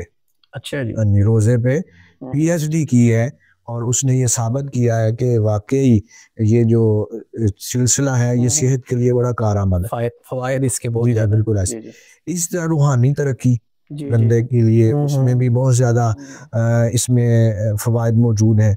اور اسی طرح اجتماعی طور پر جیسے لوگوں کی خیر خواہی، غرباء کی مدد، مساکین کی مدد، اور کسی کو گالی نہیں دینی، لڑائی جھگڑا نہیں کرنا. تو یہ ساری چیزیں جو ہیں یہ ہمیں عملی زندگی بتاتی ہیں. صحیح. اور بنیادی مقصد میں اگر ایک جملے میں کہوں کہ رمضان انسان کو انسان بنانے کے لیے آتا ہے. کیا بات ہے. مسلمان کو مسلمان بنانے کے لیے آتا ہے. بہت بڑا میسیج ہے یہ. جی. کیا بات ہے. اچھا علامہ صاحب، رمضان المبارک جیسے ہی شروع ہوتا ہے صدقہ و خیرات بہت بڑھ جاتا ہے. جی. ہم عام طور پہ دیکھتے ہیں سوشل میڈیا کے اوپر بہت زیادہ لوگ جو ہے وہ ڈونیشنز جو ہیں وہ دے رہے ہوتے ہیں. تو ایک جو مسئلہ ہے، جو ایک چیز ہے وہ سمجھ میں نہیں آتی کہ غربت پھر بھی ختم نہیں ہو رہی. جی. تو اس کے بارے میں بتائیں، اس کی کیا وجہ ہے؟ ہاں جی، یہ آپ نے سوال کر کے وہ کہتے ہیں دکھتی رگ پہ ہاتھ رکھا ہے. تو یہ بہت سالوں سے اس پہ میں گفتگو کر رہا ہوں. جی. اور لوگوں کو متوجہ کر رہا ہوں کہ میں کہتا ہوں کہ اگر آپ صدقہ و خیرات کر رہے ہیں تو اگلے سال اگر آپ کے پاس صدقہ و خیرات لینے والے لوگ کم ہیں تو سمجھیں کہ آپ کے صدقہ و خیرات صحیح جگہ پہنچ رہا ہے اور تقسیم صحیح ہو رہا ہے. اور اگر آپ کے پاس پہلے سے زیادہ لوگ آ گئے تو سمجھیں کہ تقسیم میں مسٹیک ہے. تو اور ایسے کئی لوگ آئے ہیں کہ جنہوں نے بڑے شوق سے راشن دینا شروع کیا یا لوگوں کی اس طرح مطلب بذات خود امداد دینا شروع کی. وہ 1-2 سال بعد کانوں کو آ لگاتے ہیں، کہتے ہیں جی کہ مطلب لوگ اتنے آ رہے ہیں پورا ہی نہیں ہو رہا. تو اس کا مطلب ہے پھر یہ تقسیم میں مسئلہ ہے، گڑبڑ ہے، تقسیم درست نہیں ہو رہی، جس کی وجہ سے یہ سلسلہ نہیں رک رہا اور غربت بڑھ رہی ہے. صحیح. تو آپ کے پاس اس کا کیا حل ہے؟ حل بھی تو ہونا چاہیے نا. ابھی آپ نے فرمایا کہ یہ اس کے اندر کوئی گڑبڑ ہے، کوئی مسئلہ ہے، کوئی پرابلم ہے، تو اس کا حل بھی ہمیں بتا دیجیے. ہاں جی بالکل. حل تو ظاہر ہے اسلام نے عطا فرمایا ہے ہمیں. اس کا جو سب سے بہترین حل ہے وہ یہی ہے کہ یہ جو ہم انفرادی طور پہ ہم نے شروع کر دی نا تقسیم، صدقات و خیرات زکوٰۃ کی، میں اپنی جگہ تقسیم کر رہا ہوں، وہ اپنی جگہ تقسیم کر ہاں جی، سارے اپنے اپنے طور پہ. اس چیز نے لوگوں کو بیکاری بنا دیا ہے. ٹھیک ہے. اور پھر لوگ کام ہی نہیں کرتے. لوگ کہتے ہیں جی راشن تو لب ہی جانا کی فائدہ کام کرنا. ہاں جی. تو اس لیے مانگنے والے کتنے بڑھ گئے ہیں. میں نے تو بالکل مانگنے والوں کو دینا بند کیا ہوا ہے، جو مانگتے خود آ جائے. تو وہ یعنی اتنا بندہ 8-10 گھنٹے محنت کر کے نہیں کماتا جتنا مانگنے والا کما رہا ہے. 2-3 ہزار روپے کی دہاڑی لگا ایسے، بالکل ایسے ہی. انہیں کام کرنے کی کیا ضرورت ہے. ٹھیک ہے. راشن بھی مل رہا ہے، دہاڑی بھی اچھی بلی اکٹھی ہو رہی ہے، تو ان کو کام کرنے کی کیا ضرورت. تو بلکہ یہ کہیں دیکھا بھی ہے کوئی مانگنے والا گیا تو وہ اگلا بڑا پریشان تھا گھر والا، تو وہ کہتا جی آج میری دیہڑی نہیں لگی. ہو جائے کیا دیہڑی لیتے ہو؟ اس نے کہا جی 1000 روپیہ. تو مانگنے والا کہہ رہے ہیں میرے ساتھ آ جاؤ میں تمہیں 2000 دے. کیا بات ہے، ایسا واقعی ہوا ہے؟ جی ایسے میں نے وہ سنا ہے. تو آپ اندازہ لگائیں کہ پھر قوم ہماری کس طرف جا رہی ہے. کس طرف جا رہی ہے. تو اس کا سب سے پہلے یہ جو ہم انفرادی تقسیم کر رہے ہیں نا، اس سے ہمیں پیچھے آنا چاہیے. اجتماعی ایک تو انفرادی میں دکھاوے کا کبھی اندیشہ ہوتا ہے. کبھی اندیشہ. میرے ابھی ایک سوال جو ہے نا ذہن میں آیا تھا. جی جی. یہ جو ابھی آپ نے کہا ہے نا کہ دکھاوا آ جاتا ہے، اکثر لوگ ایک پیکٹ بھی پکڑا رہے ہیں، ساتھ میں سیلفی ہو رہی ہے. جی جی. اس کے بارے میں بھی ایڈ ضرور کیجیے گا. جی جی بالکل. جی ہاں. وہی نا کہ اس میں پھر وہ دکھاوا جو ہے، کچھ لوگوں کی تو مجبوری ہوتی ہے جو کسی سے ڈونیشن لیتے ہیں ان کو دکھانے کے لیے، لیکن پرسنلی طور پہ اگر آپ کر رہے ہیں تو پھر آپ کو کیا ضرورت ہے ایسا کرنے کی. یہ تو اگر وہ مستحق ہے واقعی تو تضحیق ہے، یہ تو اس کا مذاق اڑانا ہے. اس کو اس کی آپ تصویر لے رہے. تو اس سلسلے کو نا اجتماعی سطح پہ آنا چاہیے. اجتماعی سطح پہ آنا چاہیے. ہر جگہ پہ سب سے پہلا اس کا جو جگہ ہے وہ مسجد ہے. مسجد ہے. مسجد میں ایک باقاعدہ کمیٹی اس کی بنے، اہل محلہ کی. ٹھیک ہے. اس میں وہ زکوٰۃ ساری اکٹھی ہو. صحیح. ٹھیک ہے. اس میں وہ ساری زکوٰۃ اکٹھی ہو اور محلے میں ہر کوئی جانتا ہے کہ جی کون کتنا ضرورت مند ہے، پتہ ہوتا ہے. جی جی بالکل ایسے ہی. بالکل. تو وہاں چپ کر کے ان کی جو ہے وہ ہیلپ کی جائے. اس سے کیا ہے، لینے والے کی عزت نفس بھی مجروح نہیں ہوگی. بالکل ٹھیک. اور دینے والے کو بھی یہ نہیں ہوگا میرا جو ہے وہ کہاں صدقہ دیا جا رہا ہے. جی جی. نہ لینے والے کو پتا ہوگا کس نے دیا، بالکل ایسے. نہ دینے والے کو پتا ہوگا کہ میں نے کس کو دیا. اور یہ ہمیں اکابرین سے بھی سیکھنے کو ملتا ہے. حضرت عمر فاروق رضی اللہ عنہ کے بارے میں، رات کے اندھیرے میں جو ہے بالکل ایسے جو کھانا ہے یا جو راشن ہے وہ لوگوں کے دروازے میں رکھا تھا. جی جی بالکل ایسے ہی. تو اجتماعی سطح میں یہ جب نظم آ جائے گا جی ہاں تو پھر یہ سلسلہ جو ہے وہ ختم ہوگا. ایک بات. دوسرا بات یہ ہے کہ ہم لوگوں کو دے رہے ہیں مچھلی. ٹھیک ہے. جسے پکی پکائی مچھلی مل جائے اسے، میں نے پہلے کہا محنت کی کیا ضرورت ہے. ہمیں مچھلی نہیں دینی لوگوں کو، ہمیں کانٹا دینا ہے وہ والا جس سے مچھلی پکڑی جائے. اچھا ٹھیک ہے. آپ ایک بندے کو ایک مچھلی دے سکتے ہیں، 2 دے دیں گے، 3 دے دیں گے. اگر آپ اس کو وہ کانٹا دیں گے وہ مچھلی پکڑے گا، خود پکڑے گا اور وہ زیادہ پکڑ سکتا ہے. تو وہ زیادہ پکڑ کے اپنی ضرورت بھی پوری کرے گا، دوسروں کی بھی مدد کرے گا. ٹھیک ہے. تو اس لیے میں سمجھتا ہوں کہ لوگوں کو روزگار فراہم کرنا چاہیے. ہاں یہ میں سمجھ رہا تھا. بالکل ٹھیک ہے. روزگار فراہم کرنا چاہیے. جیسے مطلب چند لوگ جمع ہو جائیں زکوٰۃ والے، وہ ایک بزنس پوائنٹ بنا لے. جی. اس میں وہ ضرورت مند لوگوں کو نوکری دے دیں. ٹھیک ہے. کروڑوں روپیہ صرف ہوتا ہے. ایک آپ شہر کی سطح پہ لگا لیں، کروڑوں روپیہ ہوتا ہے. اور اس کو شرعی تقاضے پورے کرتے ہوئے اس کی ایک منی فیکٹری لگائی جائے. ٹھیک. کوئی بزنس پوائنٹ شروع کیا جائے. تو آپ جہاں چند گھروں کو صرف 1 مہینے کا راشن دیتے ہیں، وہاں سے لوگ وہاں آپ کیا کریں گے کہ ایک بندے کو روزگار دے رہے ہیں. وہ فار ایور جو ہے وہ مضبوط ہو رہا ہے. ٹھیک ہے. اور اس طرح کے چھوٹے موٹے اور بھی کاروبار شروع کروایا جا سکتا ہے. بہترین نسخہ ہے یہ جو ابھی آپ نے ارشاد فرمایا. جی بالکل. تو یہ ہمیں لوگوں کو اس طرف لے کے آنا چاہیے.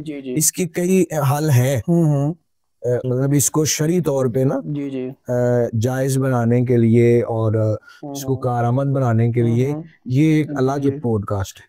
صحیح. وہی بات کہ ہر چیز کے اندر ایک بہت زیادہ گہرائی ہے. تو ابھی آپ نے جو زکوٰۃ کے بارے میں بتایا، تو کیا آپ نے زکوٰۃ کی جو یہ جیسے ہی رمضان المبارک ہوتا ہے، زکوٰۃ کی تقسیم کیسے کرنی ہے، کیسے نکالتے ہیں، کیا فارمولہ ہے، اس کے بارے میں آپ کی کوئی تحقیق یا آپ نے کوئی ایسا کوئی چیز بنائی ہوئی ہے جس سے آسانی سے کوئی عام بندہ بھی زکوٰۃ کی تقسیم نکال سکتا ہے؟ جی بالکل ایسے ہی ہے. پہلے تو ہم نے ایک پر فارما بنایا تھا. جی.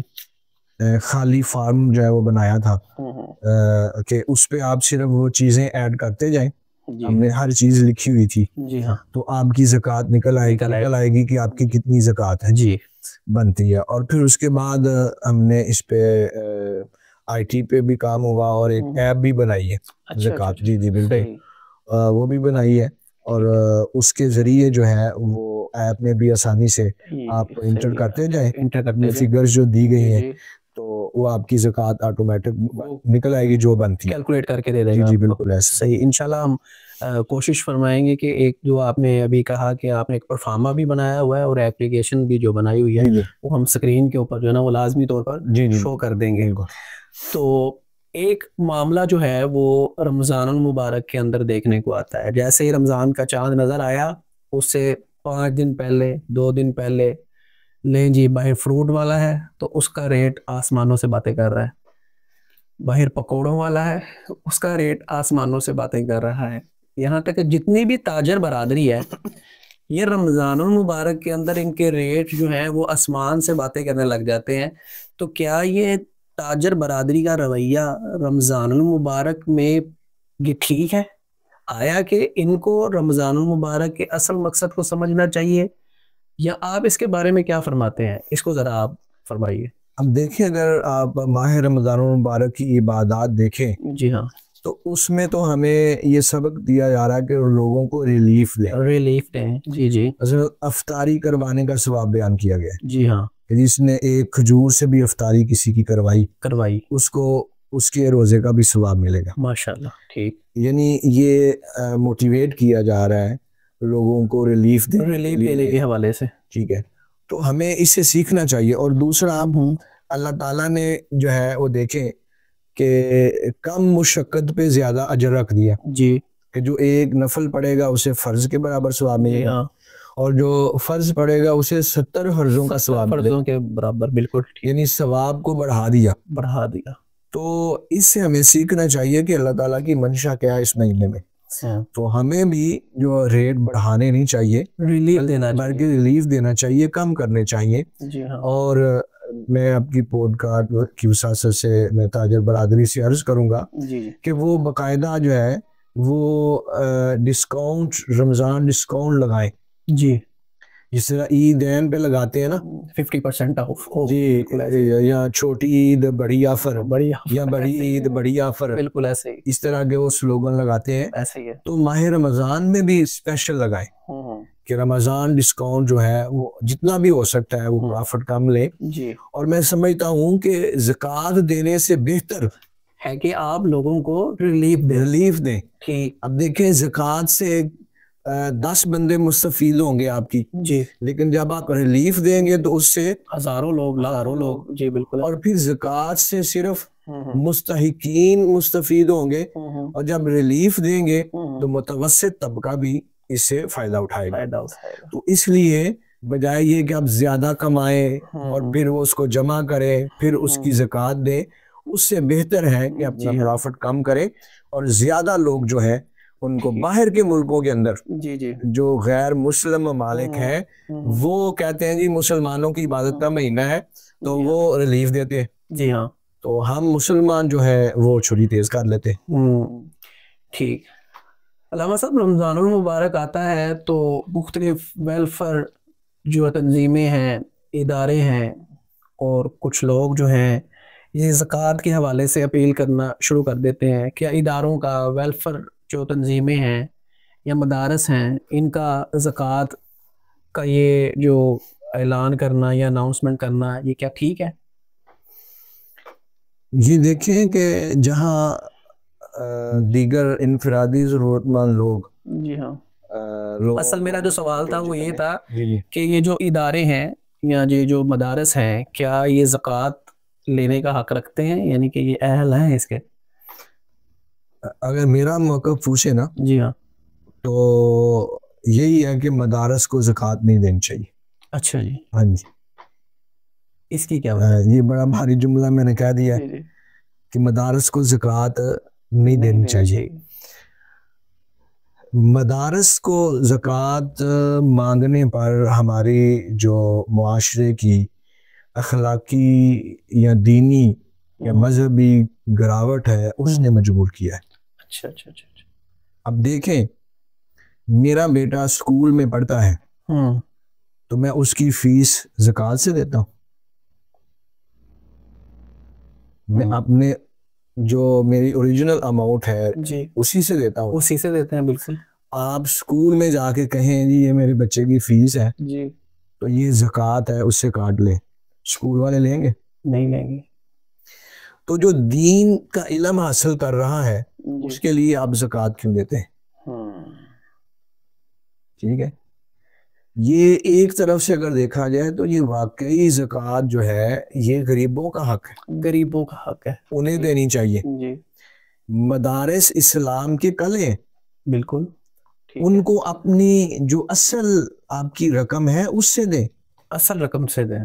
اور میں یہاں پر نا ایسے جو مدارس کے لوگ ہیں نا ان سے بھی میں عرض کرنا چاہوں گا کہ یہ جو ایک ہم اپیل کرتے ہیں نا اس کا انداز بدلنا چاہیے. بدلنا کہ یہ کہ اس میں یتیم بچے پڑھتے ہیں جی, غریب پڑھتے ہیں جی, مستحق پڑھتے ہیں جی, کوئی ان کی امداد کریں جی, وہ بڑا مظلومانہ سا رویہ جو ہے یہ نہیں انداز ہونا چاہیے. یہ انداز ہونا چاہیے یہ دینی مدارس اسلام کے کلے ہیں. بالکل ٹھیک ہے, یہ اسلام کے نمائندہ جو ہے وہ ادارے ہیں, ٹھیک, انہی کی وجہ سے اسلام مضبوط اور پرموٹ ہو رہا ہے. تو اسلام کو مضبوط کرنے کے لیے, دین کو مضبوط کرنے کے لیے, اسلام کو غالب کرنے کے لیے اپنا تعاون جو ہے وہ پیش کرے. ٹھیک, اس انداز میں لوگوں کو موٹیویٹ کرنا چاہیے. جی, تو جب ہم اس انداز میں کرتے ہیں تو لوگوں کو پھر موقع مل جاتا ہے. تو اس لیے یہ میں سمجھتا ہوں کہ مدارس مجبور ہے کہ ایک جو آخری حد ہے زکوٰۃ فطرانہ, اب جس بھی مدرسے کا پوسٹر دیکھیں اس میں یہ لکھا ہوگا زکوٰۃ فطرانہ اور عشر جی, یہ صدقہ و خیرات جی یہ دیں. یہ ہمارے لیے بہت بڑا لمحہ فکریہ ہے. کبھی آج مدارس اس سٹیج پہ آ گئے ہیں جن کی وجہ سے دین زندہ ہے, ہماری مسجدیں آباد ہیں.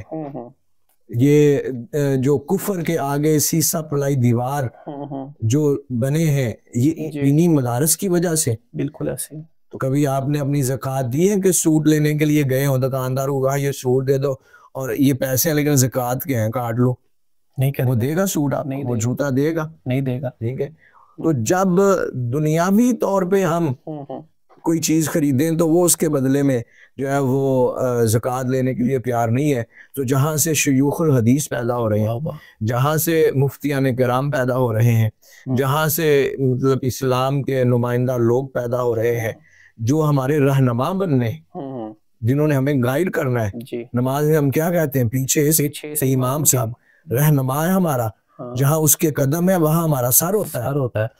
تو ہم یہاں تک پہنچ گئے ہیں کہ ہم نے مدارس والوں کو مجبور کر دیا کہ چلو اور کچھ نہیں تو یہ صدقات و زکوٰۃ ہی دے دو ہمیں. کیا بات, یہ بہت بڑی دستک دی ہے آپ نے دلوں میں. جی شاید کہ تیرے دل میں اتر ہے میری بات. کیا بات ہے.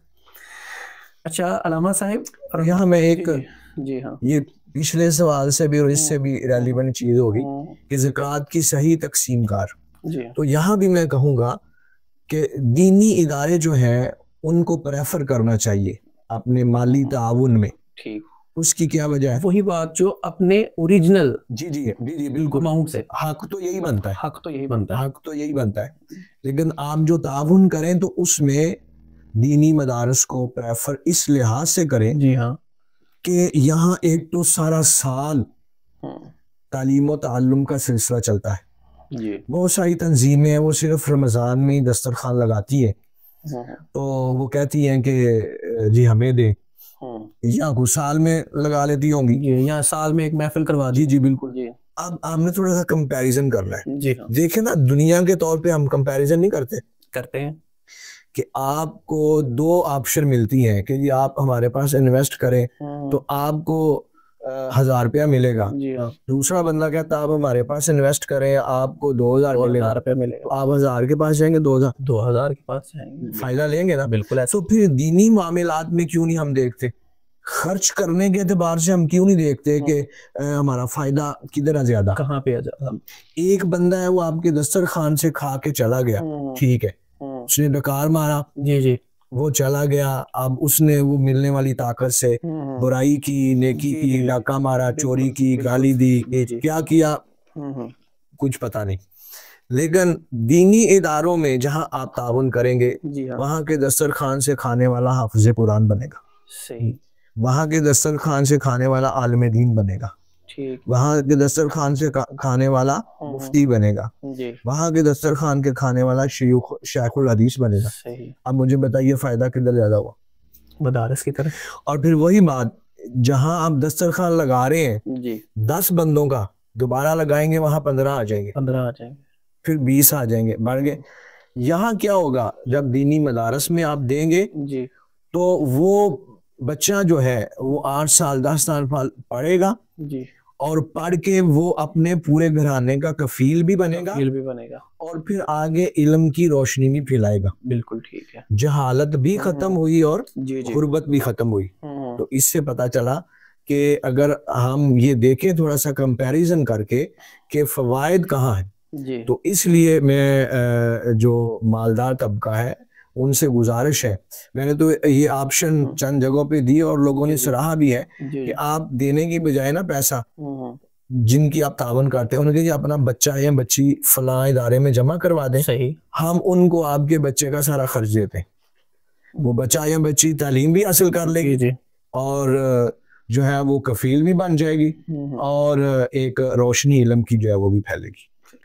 جی علامہ صاحب, رمضان المبارک جیسے ہی شروع ہوتا ہے تو ایک بحث شروع ہو جاتی ہے سحر و افطار کے بارے میں کہ جی یہ اذان ہو گئی ہے اب روزہ بند کر لیں, کوئی کہتا ہے نہیں نہیں اذان دے اندر خالد ہے, مطلب یہ نا عام طور پہ یہ مشہور جو ہے نا وہ ہے.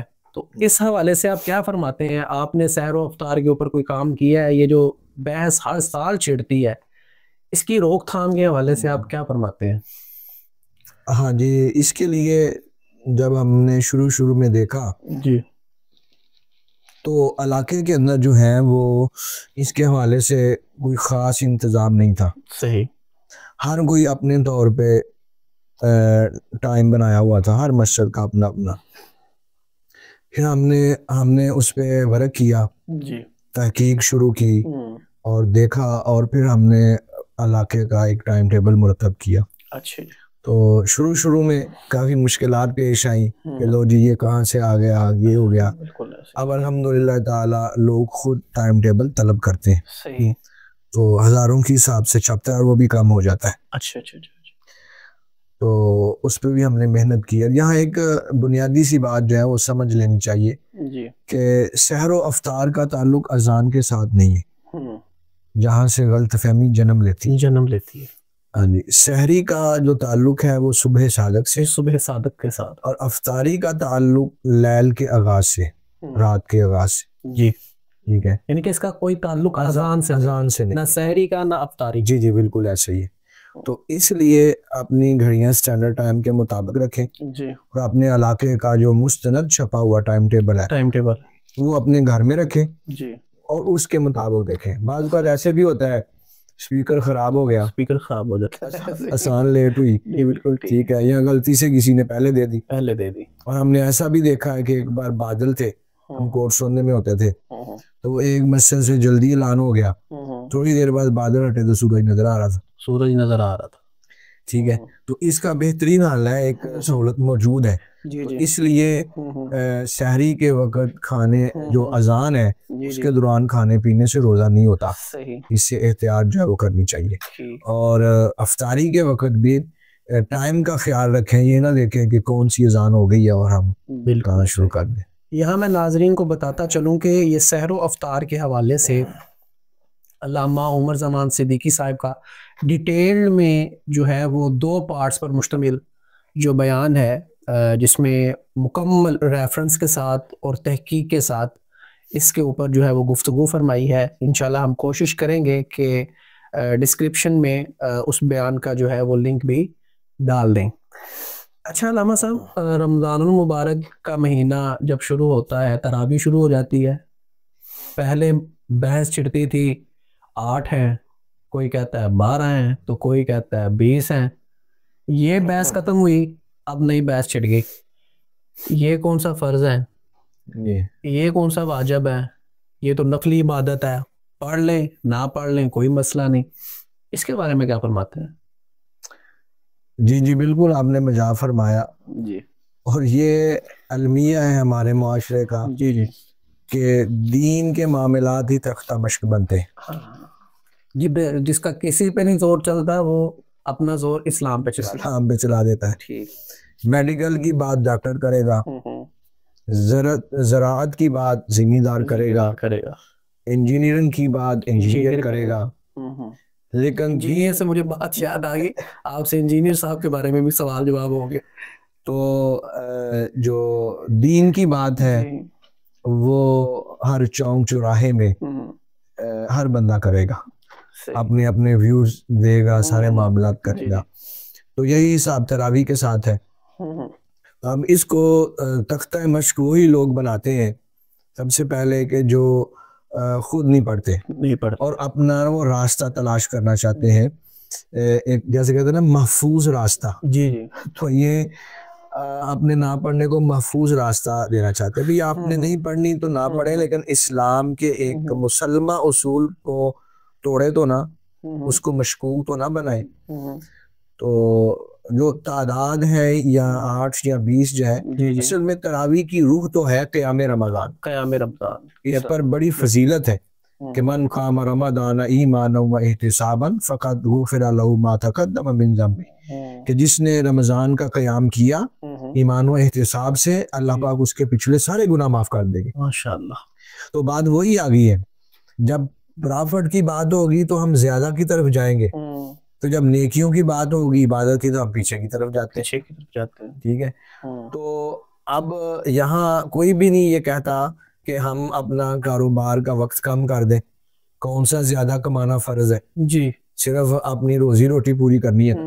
یا تو ہم بنگلے پہ بنگلہ بناتے ہیں, پلاٹ پہ پلاٹ خریدی جاتے ہیں, بینک بیلنس بڑھ رہا ہے, گاڑیوں پہ گاڑیاں خریدتے ہیں. وہاں کبھی نہیں کہا کہ 2 گاڑیاں خریدنا کون سا فرض ہے, کون سا واجب ہے, 2 پلاٹ لینے کون سے واجب ہے. تو اس طرف ہم نہیں جاتے, اس طرف جو ہے وہ آتے ہیں. تو یہاں جو ہے یہ بالکل آپ نے بڑی اس طرح بڑے سوال آئے ہیں یہ کہ جی یہ نفلی عبادت ہے, کر لے تو نہ کر لے. تو سب سے پہلے کہ یہ ایک سنت متواترہ ہے کہ نبی پاک صلی اللہ علیہ وسلم نے اس کو پڑھا ہے اور پڑھایا بھی ہے. ٹھیک ہے. اور دوسرا باقاعدہ اس کو سیدنا فاروق اعظم رضی اللہ تعالیٰ عنہ نے جاری فرمایا باجماعت. تو اس حوالے سے بھی دیکھیں تو حدیث پاک علیکم بسنتی و سنت خلفاء الراشدین المہدی, کہ میری سنت بھی لازم پکڑو اور میرے خلفاء کی سنت بھی لازم پکڑو. تو پھر اس اعتبار سے تو صحابہ کرام کی سنت ہمارے اوپر لازم آ جاتی ہے. بالکل حدیث کے مطابق. جی بالکل ایسے ہی. تو اس لیے جو ہے وہ ہمیں اب دیکھیں دوسری طرف دیکھیں, یعنی دنیاوی اعتبار سے ہم غیر اہم چیز کو بھی اہم بنا دیتے ہیں, اور جہاں صرف اللہ کا معاملہ آتا ہے, اللہ کی رضا کا, وہاں ہم اہم کو بھی غیر اہم بنا دیتے ہیں. میں مثال دیتا ہوں, نماز جنازہ کیا ہے؟ فرض کفایہ. چند لوگ پڑھ لیں گے سب کا ہو جائے گا. اوچھے اسی پنجابی جب پہنچ کے پہنچی تھا, بالکل ایسے ہی. ٹھیک ہے. وہاں تو کوئی نہیں کہتا کہ چلو ان کے رشتہ دار پڑھ ہی لیں گے نا تو ہم جو ہے وہ فاتحہ پڑھیں گے, اپنا آپ ظاہر کرنا. جی ادھر وہ کہتے ہیں نا پنجابی میں منہ ملازہ. جی وہاں تو پہلی صف میں کھڑے ہونا ہے, میں نظر آؤں. جی اور اسپیشل مل کے آنا ہے گھر والوں کو. وہاں آپ دکان بھی بند کر رہے ہیں, وہاں آپ چھٹی بھی لے رہے ہیں, وہاں آپ اپنے سارے ضروری کام چھوڑ رہے ہیں. ایک فرض کفایہ کے لیے آپ اپنا سارا کام وائنڈ اپ کر رہے ہیں, جو اللہ نے اہم ہی نہیں کیا. چند لوگ ادا کر لیں تو ہو جائے گا. وہاں دنیا کا معاملہ منہ ملازہ ہے, اور یہاں خالصتاً عبادت اللہ تعالیٰ کی رضا ہے, دنیا کا مفاد کوئی نہیں. تو یہاں ہم کہہ رہے ہیں جی نہ بھی پڑھو تو خیر ہے. تو اس لیے اس پہ دلائل موجود ہیں اور اس کو سنت موقدہ کہا گیا ہے. صحیح جی ٹھیک. اچھا علامہ صاحب, عصر حاضر میں آئے دن ایک ٹاپک جو ہے وہ زیر بحث آتا ہے, ناموس رسالت, عقیدہ ختم نبوت. ہم چونکہ اسی سوسائٹی میں رہتے ہیں, آئے دن اس کے اوپر کوئی نہ کوئی ٹاپکس جو ہیں وہ ٹرینڈنگ میں آ رہے ہوتے ہیں اور زیر بحث آ رہے ہوتے ہیں. آپ اس حوالے سے کیا نظریہ رکھتے ہیں, اور ادارہ اسلامک ریسرچ سینٹر کا عقیدہ ختم نبوت کے حوالے سے اور ناموس رسالت صلی اللہ علیہ وآلہ وسلم کے حوالے سے کیا کردار ہے؟ جی بالکل, یہ بڑا ایک سینسیٹیو ایشو ہے جی, اور یہ سمجھ لیں کہ امت مسلمہ کی رگ ہے. مسئلہ ناموس رسالت اور عقیدہ ختم نبوت. تو جو مغرب ہے وہ دیکھیں نا بار بار اس مسئلے کو چھیڑتا ہے, بار بار چھیڑتا ہے, بار بار, کبھی کسی اینگل سے کبھی کسی اینگل سے, کیونکہ یہ رگ ہے. جب اس پہ مسلمان جو ہیں وہ بیٹھ جائیں گے آواز اٹھانا تو پھر ایک مردہ لاش ایسے ہی. حالانکہ ثقافت اور تہذیب کے لحاظ سے اس کی پوری گریب ہے ہمارے معاشرے پہ. ہمارا اٹھنا بیٹھنا چال چلن شادی بیاہ سارا ہمارا دیکھیں ان کے رسم و رواج پہ ہے. لیکن اس کے باوجود انہیں پتا ہے کہ مسلمان گناہ گار جتنا بھی ہو نا, تو جب ان کے آقا کی عزت اور ناموس کی بات ہوگی تو یہ اپنی جانوں کے نذرانے بھی پیش کر دیتے. ٹھیک ہے, تو اس وجہ سے وہ اس ایشو کو بار بار چھیڑتا ہے. تو الحمدللہ تعالی ہر دور میں جو امت مسلمہ نے اور اللہ تعالیٰ کے چیدہ چنیدہ لوگوں نے اس پہ پہرا دیا, اور اس دور میں بھی جیسا کہ آپ نے کہا یہ ایشو بار بار اٹھایا جاتا ہے. تو اس پہ الحمدللہ تعالیٰ میں نے پہلے کہا نا کہ ہم نے جو راستہ متعین کیا ہے نا ان چیزوں کے لیے وہ تعلیم کا کیا ہے. ہم الحمدللہ اپنے بچوں کو گٹھی کے اندر ناموس رسالت کا تحفظ اور عقیدہ ختم نبوت کی اہمیت پہ لاتے ہیں. ہمارے سکولز کے اندر, حالانکہ مدارس میں تو چلتا ہے نا, ہمارے سکولز کے اندر جو ہے ہمارا اخلاص انٹرنیشنل سکول بھی چل رہا ہے, اس کے اندر بھی ہفتہ ختم نبوت منایا جاتا ہے, حالانکہ کسی سکول میں نہیں منایا جاتا. تو اس سے آپ اندازہ کر سکتے ہیں کہ نسل نو کو ہم کس طرح تیار کر رہے ہیں کہ ان کے اندر عشق مصطفیٰ محبت مصطفیٰ صلی اللہ علیہ وسلم ہم کوٹ کوٹ کر بھر رہے ہیں. ناموس رسالت اور عقیدہ ختم نبوت پر نو کمپرومائز, کوئی کمپرومائز نہیں ہے. تو اس لیے اس پہ ہم شروع سے ہی ورک کر رہے ہیں, تحریری طور پہ, تقریری طور پہ اور تعلیمی طور پہ بھی ہم الحمدللہ ورک کر رہے ہیں. اور ادارہ اسلامک سینٹر کے جو ویژن کے اندر اور اس کے جو مقاصد ہیں ان میں سے یہ جو اولین مقاصد ہیں ان کے اندر یہ چیز شامل ہے. صحیح, ٹھیک. اچھا علامہ صاحب, جیسا کہ آپ جانتے ہیں بہت بڑی بڑی تنظیمیں کام کر رہی ہیں, تو میں یہ جاننا چاہوں گا کہ آپ کسی تنظیم کا حصہ بنے اور کسی بھی تنظیم کی طرف سے آپ کو کوئی آفر آئی؟ جی, اس طرح میں نے عرض کیا کہ میں زمانہ طالب علمی سے ہی تنظیموں کے معاملات کو بغور دیکھ چشادہ کا رہا. یعنی جاتا میں تھا اور میں ظاہر ہے کہ ابھی ہم وہاں بولتے تو نہیں تھے, آبزرو کر رہے جی آبزرو ہم کرتے تھے اور ایک ایک چیز نوٹ کرتے تھے اس وقت. تو جب عملی زندگی کا جب آغاز کیا, جس طرح ہم نے ادارے کی بنیاد رکھی, تو اس وقت یہ آپشن موجود تھے ہمارے سامنے کہ ہم کسی تنظیم کو جوائن کر لیں. اچھا جی. تو لیکن ہم نے سوچا کہ جب ہمارا اپنا ویژن ہے, ایک ہمارے پاس ایک منزل ہے, ایک راستہ ہے, تو پھر ہم یہ اپنا ہی سلسلہ شروع کرتے ہیں. کیونکہ جب ہم کسی کے ساتھ چلتے ہیں نا, ہو سکتا ہے کہ آپ جس کو کسی ویژن کی وجہ سے فالو کر رہے ہیں, کل کو وہ اپنے ویژن سے ہٹ جائے, آپ کی محنت کدھر جائے گی؟ بالکل ٹھیک ہے. اور ایسا ہوا ہے بہت ساری تنظیمیں جو بڑے بڑے ویژن لے کے نظام مصطفیٰ کا نعرہ لے کے اور جناب والا ختم نبوت کا اور اس طرح کے, لیکن بعد میں جو ہے وہ اپنے مقاصد سے ہٹ گئی. تو ہم نے اسی لیے اپنے ادارے کی بنیاد رکھی, اور اس دوران ہمیں تقریباً جتنی بھی ملکی سطح کی تنظیمیں ہیں نا ان سب سے آفر آئی, بڑی بڑی آفریں آئیں جی کہ آپ کو ملکی سطح کا عہدہ دیتے ہیں, صوبے کی سطح کا عہدہ دیتے ہیں. ہم نے کہا یہ تو ہمارا منشا ہی نہیں عہدہ لینا, اور حالانکہ اگر ہم عہدے قبول کر لیتے تو ہم تھوڑے وقت میں زیادہ پذیرائی حاصل کر سکتے تھے اور دنیاوی مفاد بھی مل سکتا تھا. لیکن ہم نے اس چیز کو مد نظر نہیں رکھا, ہم نے اپنے مشن کو مد نظر رکھا. اس لیے ہم نے کسی آفر کو قبول نہیں کیا اور اپنے مشن پر الحمدللہ ہم جو ہے وہ ڈٹے رہے. روا دوا بھی ہے. جی بالکل الحمدللہ. ہاں یہ ضرور ہے جی ہاں کہ جو ایک اچھا مشن لے کے آیا ہے جی جی ہم نے اس کا ساتھ ضرور دیا ہے، اس کا ساتھ ضرور دیا ہے، اور یہ ہمارے مقاصد کا حصہ ہے کہ جو ہمارے مقاصد ہیں وہی اگر کسی کے مقاصد ہیں تو ہم ان کا بھرپور ساتھ دیں گے اور دیتے رہیں گے، لیکن اپنی منزل اپنے راستے سے نہیں بدلیں گے، نہیں ہم ہٹیں گے۔ صحیح۔ اچھا علامہ صاحب، آئے دن آپ کو اب جانتے ہیں سوشل میڈیا کا دور ہے اور ہلچل مچی ہوئی ہے، اور آئے دن ہر بندے کا ایک الگ ہی نظریہ، نیا نظریہ جو ہے وہ عوام الناس کے سامنے آ رہا ہے۔ انہی نظریات میں سے ایک نظریہ جو ہے وہ ہمارے سامنے نمودار ہوا کہ باب شاہی کوئی نہیں، تو یہ ایک سلوگن کسی جگہ سے اٹھایا گیا اور اس کو جو ہے وہ پرموٹ کیا گیا سوشل میڈیا کے اوپر کہ باب شاہی کوئی نہیں۔ اس حوالے سے آپ کیا فرماتے ہیں؟ میرا اشارہ آپ سمجھ گئے ہوں گے، تو آپ اس حوالے سے کیا فرماتے ہیں؟ دیکھیں، یہ ایک اسلام دشمن قوتوں کی بہت بڑی سازش ہے۔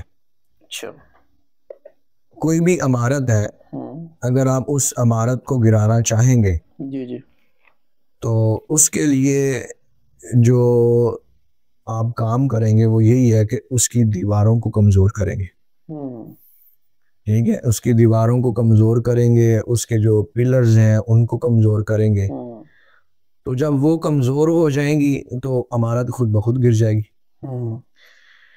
تو یہ جو اہل اللہ ہے، نیک لوگ ہیں، صحابہ کرام سے لے کے آج تک، یہ سارے اسلام کی دیواریں اور پلرز ہیں۔ تو یہ اسلام دشمن قوتوں کی کوشش ہے کہ ان کو مشکوک بنا دیا جائے، ان کو غیر اہم بنا دیا جائے۔ تو جب ان کو غیر اہم بنا دیں گے، جن کے ذریعے دین پہنچا، تو دین خود بخود مشکوک ہو جائے گا، یہ خود ختم ہو جائے گا۔ لہٰذا یہ ہر دور میں ایسے فتنے آتے رہے، کبھی انبیاء کو ٹارگٹ کرنا، ٹھیک ہے، اور کبھی صحابہ کرام کو ٹارگٹ کرنا، اہل بیت اطہار کو ٹارگٹ کرنا، اور کبھی اولیاء کرام کو ٹارگٹ کرنا، کہ یہ نفوس قدسیہ جو ہیں ان کی ذوات مشکوک ہو جائیں گی تو اسلام پہ حملہ کرنا آسان ہو جائے گا ان کے ذریعے۔ اگر دیکھیں یہ شے کوئی نہیں، تو ہم 5 وقت دعا مانگتے ہیں کہ اہدنا الصراط المستقیم، صراط الذین انعمت علیہم، کہ ان لوگوں کے راستے پہ چلا جن پر تیرا انعام ہوا۔ اور قرآن کیا کہتا ہے؟ انعم اللہ علیہم من النبیین والصدیقین والشہداء والصالحین۔ یہ سارے کون ہیں؟ انبیاء ہیں، صدیق ہیں، اور یہ وہی صالحین جن کو بابے کہا جاتا ہے۔ تو قرآن تو کہہ رہا ہے ان کے پیچھے لگو، تو یہ کہتے ہیں باب شاہی کو نہیں۔ تو اس کا کیا مطلب ہے؟ صاف صاف کہ لوگوں کو جو اسلام دشمن قوتیں ہیں ان کا راستہ ہموار کیا جا رہا ہے۔ تو اس لیے یہ دوسری بات یہ کہ جب بھی کوئی فتنہ اٹھتا ہے وہ علماء سے متنفر کرتا ہے، اہل اللہ سے متنفر کرتا ہے، ٹھیک ہے۔ کیوں؟ اس لیے کہ جب لوگ ان کے پاس جائیں گے تو وہ فتنے سے آگاہ کریں گے۔ مرزا قادیانی تھا، اس نے بھی علماء کے خلاف مہم چلائی۔ کیا وجہ تھی؟ کہ چونکہ علماء لوگوں کو اس فتنے سے آگاہ کرتے تھے۔ اور یہ میری بات نوٹ کر لیں، پچھلی تاریخ کا مطالعہ کر لیں اور آئندہ بھی، جو لوگ علماء سے، اولیاء سے، صحابہ اہل بیت سے لوگوں کو دور کریں گے یا ان کو مشکوک بنائیں گے، وہ دراصل اسلام دشمن قوتوں کا کام کر رہے ہیں، ان کا راستہ ہموار کر رہے ہیں۔ ٹھیک۔ اب دیکھیں، اگر یہ بابے نہ ہوتے، ہم تک دین پہنچا تو کن کے ذریعے؟ بابوں کے ذریعے۔ ہم تک قرآن پہنچا تو کن کے ذریعے؟ بابوں کے ذریعے۔ ہم تک حدیث پہنچی تو کن کے ذریعے؟ بابوں کے ذریعے۔ ہم تک شریعت پہنچی تو کن کے ذریعے؟ بابوں کے ذریعے۔ ہم تک نماز روزہ پہنچا تو کن کے ذریعے؟ وہ بھی بابوں کے ذریعے۔ اگر ان کو ہم نکال دیں گے تو پیچھے کیا رہ جائے؟ کچھ بھی نہیں، عمارت نیچے گر جائے گی۔ بالکل ایسی ہے، پلرز ہیں۔ جی جی وہی آپ کی بات۔ ٹھیک۔ اچھا، یہاں پہ ایک جو ہے ایک ٹاپک جو ہے نا وہ زیر بحث آتا ہے سوشل میڈیا کے اوپر، اور اس سے ہمارے نوجوان طبقے کو بھی کافی جو ہے، ہم یہ تو نہیں کہہ سکتے لیکن ڈیمیج کرنے کی کوشش کی ہے، کہ جیسے خواجہ معین الدین اجمیری رحمۃ اللہ علیہ کے حوالے سے یہ بات مشہور کی گئی کہ انہوں نے اپنے نام کا کلمہ جو ہے وہ پڑھایا ہے، جیسے وہ بتایا جاتا ہے کہ لا الہ الا اللہ چشتی رسول اللہ. تو اس حوالے سے آپ کیا کہتے ہیں، اور اس کا کیا مطلب اس حوالے سے ہماری جو نوجوان نسل ہے اس کو اس فتنے سے کیسے بچانے کے حوالے سے آپ کیا فرماتے ہیں کہ اس جو ہماری نوجوان نسل ہے اس کو اس فتنے سے کیسے بچایا جائے؟ جی جس طرح میں نے پہلے کہا، جو فتنے ہیں نا، ایک ان کا وار وہ ہے جو پہلے بتایا کہ نیک لوگوں سے دور کرنا، اور دوسرا من گڑت کہانیاں، ٹھیک ہے، ان کا سہارا لے کے. اب کتابوں میں تو بہت کچھ آتا ہے، لیکن ظاہر ہے اب احادیث مبارکہ کی کتابیں بھی ایسی ہیں جن میں ایسی احادیث موجود ہے کہ جن کو علماء امت نے متفقہ طور پہ موضوع قرار دیا ہے. موضوع کا مطلب ہوتا ہے من گھڑت. احادیث میں بھی ایسی حدیثیں جی موجود ہیں، اور کتابوں میں موجود ہیں، اور وہ کتابیں چھپ بھی رہی ہیں. اگر کوئی بندہ ان موضوع روایات کو دلیل بنائے غیر مسلم، تو ہمارا کیا جواب ہوگا؟ بھئی یہ تو ہمارے لوگوں نے موضوع کہا ہے، علماء نے ایسے کہیں گے، ہم جواب یہی جواب دیں گے نا. تو اس لیے کوئی ایسی بات اگر کسی کتاب سے بیان کی جاتی ہے، پہلے اس کا سٹیٹس چیک کیا جائے کہ اس کی صحت کیا ہے. جی بالکل ایسے. اب اس میں لمبی چوڑی بحث نہیں کروں گا، ایک بڑا آسان سا فارمولہ بتاؤں گا، اور یہ آپ نے شاید پہلے کبھی نہ سنا ہو. علماء نے تو ماشاءاللہ علمی باتیں کی ہے نا، تو میں ایک عوامی سا نقطہ بیان کرنے لگا ہوں، اس سے آپ خود اندازہ لگا لیں گے اس چیز کی صحت کی. حروف تہجی جو ہے، یہ تو ہمارے بچے کو آتے ہیں، بالکل، جو عربی میں ہے، نورانی قاعدے میں ہم پڑھتے ہیں، ان میں چے ہے نہیں ہے. تو لا الہ الا اللہ چشتی رسول اللہ، یہ کلمہ عربی میں ہے کہ اردو میں؟ عربی میں ہے. عربی میں تو چے ہوتا ہی نہیں. تو کیا حضرت خواجہ معین الدین رحمۃ اللہ تعالی علیہ ان کو اتنا بھی نہیں پتا تھا کہ عربی میں چے نہیں ہوتی اور میں چے پڑھا رہا ہوں؟ تو آپ اس سے اندازہ لگا سکتے ہیں کہ اس چیز کی صحت کتنی ہے، اور پھر اس کو دلیل بنانے والے کی عقل کتنی. اور یہیں سے پتہ چل جاتا ہے کہ یہ کتنی من گھڑت کہانی. جی بالکل ایسے. بڑا آپ نے جو ہے نا وہ ایک جی بہت مطلب عوامی بچہ اس کو سمجھ لے گا کہ عربک کے اندر تو چے کا لفظ ہی نہیں ہے، حرف ہی نہیں ہے. تو یہ اتنا بڑا جو ہے وہ ایک من گڑت قصہ جو ہے، وہ اس کو ایک دلیل پہاڑ جیسی بنا کے پیش کیا جا رہا ہے اولیاء اللہ کے خلاف. تو یہ چیز جو ہے دوست نہیں، ہمارا عقیدہ ہے کہ ہم اولیاء کرام کو، نیک لوگوں کو، انہی کو مانتے ہیں جو قرآن و سنت کی تعلیمات کے مطابق ہے. بالکل صحیح ہے. ان کو تو ہم مانتے نہیں اس کیٹیگری میں، لیکن یہ نہیں ہے کہ آپ ہر چیز میں 2 نمبری آ گئی، آپ کسی 2 نمبر چیز کو لے کے 1 نمبر کا انکار تو نہیں کر سکتے. تو اسی طرح آپ اگر کوئی 2 نمبر ایسے لوگ آ گئے ہیں مارکیٹ میں، تو ان کو دلیل بنا کے آپ اہل اللہ کا انکار تو نہیں کر سکتے. تو ان فتنوں سے، جیسے ابھی میں نے ایک ذکر بھی کیا، ان جیسے اور بھی کئی فتنے، ان فتنوں کا حل کیا ہے آپ کی نظر میں؟ جی فتنے تو ظاہر ہے یہ ختم تو نہیں ہوں گے. جی اس پاک کی روشنی میں یہ بڑھتے چلے جائیں گے. اللہ تعالیٰ ہمیں محفوظ رکھے. ایک تو ہر وقت دعا کرتے رہنا چاہیے فتنوں سے بچنے کے لیے، اور دوسرا یہ ہے کہ ایک تو والدین کی ذمہ داری میں سمجھتا بہت بڑھ گئی کہ وہ اپنے بچوں کو دینی تربیت کریں. ٹھیک ہے، دیکھیں نا، ایک باپ ہے وہ 10 گھنٹے 12 گھنٹے بلکہ 24 گھنٹے بھی ڈیوٹی کرتا ہے. کس کے لیے؟ اپنی اولاد کے کپڑوں کے لیے، ان کے کھانے کے لیے، ان کی ضروریات زندگی کے لیے. تو دین زیادہ اہم ہے یا ضروریات زندگی؟ دین. تو اگر ضروریات زندگی کے لیے آپ 12 گھنٹے کام کر رہے ہیں، تو دین کے لیے 12 منٹ نہیں دے سکتے اپنی اولاد کو. بالکل صحیح. ایک تو یہ میں سمجھتا ہوں کہ والدین کو چاہیے روزانہ کی بنیاد پہ اپنے بچوں کی جو ہے وہ تربیت کرے، عقیدے کی بھی پختگی. بالکل. اس میں مثال بھی دوں گا اپنے والد گرامی رحمۃ اللہ علیہ کی. ہماری جو گھر کے اندر نا مغرب سے عشاء کلاس ہوتی تھی، جو ہم نے دین سیکھا ہے نا، اس کے اندر کھانا کھا لینا ہے، والد صاحب نے لیٹ جانا ہے، ہم سب نے دبانا ہے، والد صاحب کو دبانا ہے. کسی نے پاؤں دبانے ہیں، کسی نے بازو، کندھے، کسی نے سر میں مالش کرنی ہے، اور ساتھ ساتھ کلمے بھی سن رہے ہیں, اچھا اچھا نمازیں بھی سن رہے ہیں, ٹھیک ہے. مسئلے بھی سن رہے ہیں, مسئلے سنا بھی رہے ہیں. یعنی وہ ایک ہمارے گھر میں کلاس لگتی تھی, وہ بڑی مشہور تھی ہماری کلاس, ٹھیک ہے. تو یہ سمجھتا ہوں, میں سمجھتا ہوں کہ یہ آج کے دور میں اس چیز کو کرنا چاہیے ہر ماں باپ کو, تو 15 منٹ آدھا گھنٹہ دینا چاہیے. اور دوسرا نوجوانوں کے لیے کہ سوشل میڈیا پہ ہر کسی کو نہ سنیں, ٹھیک ہے. دین سیکھنے کے لیے میں کہتا ہوں یہ موبائل رابطے کی ڈیوائس ہے, دین سیکھنے کی ڈیوائس نہیں ہے. دین سیکھنے کے لیے اپنے محراب و منبر سے وابستہ ہو, اپنے علاقے کے مستند عالم دین سے وابستہ ہو, ان سے دین کی بات سیکھیں. اگر کہیں سوشل میڈیا پہ کوئی ایسی بات آ جاتی ہے تو وہ ویریفائی کروائیں. اور بہت سارے لوگ جو ہمارے ساتھ جڑے ہیں وہ مطلب کوئی بھی نئی چیز آتی ہے تو وہ ہمیں رابطہ کرتے ہیں, تو ان کی رہنمائی کی جاتی ہے, الحمدللہ ان کے ایمان و عقیدے محفوظ رہتے ہیں. جی بہتر ہو گیا. اس پوڈ کاسٹ کا ایک آخری سوال, پھر ہم آپ سے اجازت چاہیں گے کہ آپ مرید کہاں ہیں اور کیا کہیں سے خلافت بھی ملی ہے؟ ہاں جی, جس طرح تنظیموں کے لحاظ سے بہت سارے لوگوں نے رابطہ کیا نا, اسی طرح بہت زیادہ مریدوں نے رابطے کیے. میں کافی دیر تک مرید نہیں ہوا تھا, تو بہت سارے پیران اعظام کے جو احباب تھے انہوں نے رابطے کیے, جی ہمارے پیر صاحب کے بیعت ہو جائے, ہمارے ہو جائے. تو جتنے بھی شریعت کے پابند پیران اعظام ہیں ہمارے سروں کے تاج ہیں, لیکن ایک جہاں دل ہوتا ہے نا, دل لگنا یا یہ ہوتا ہے.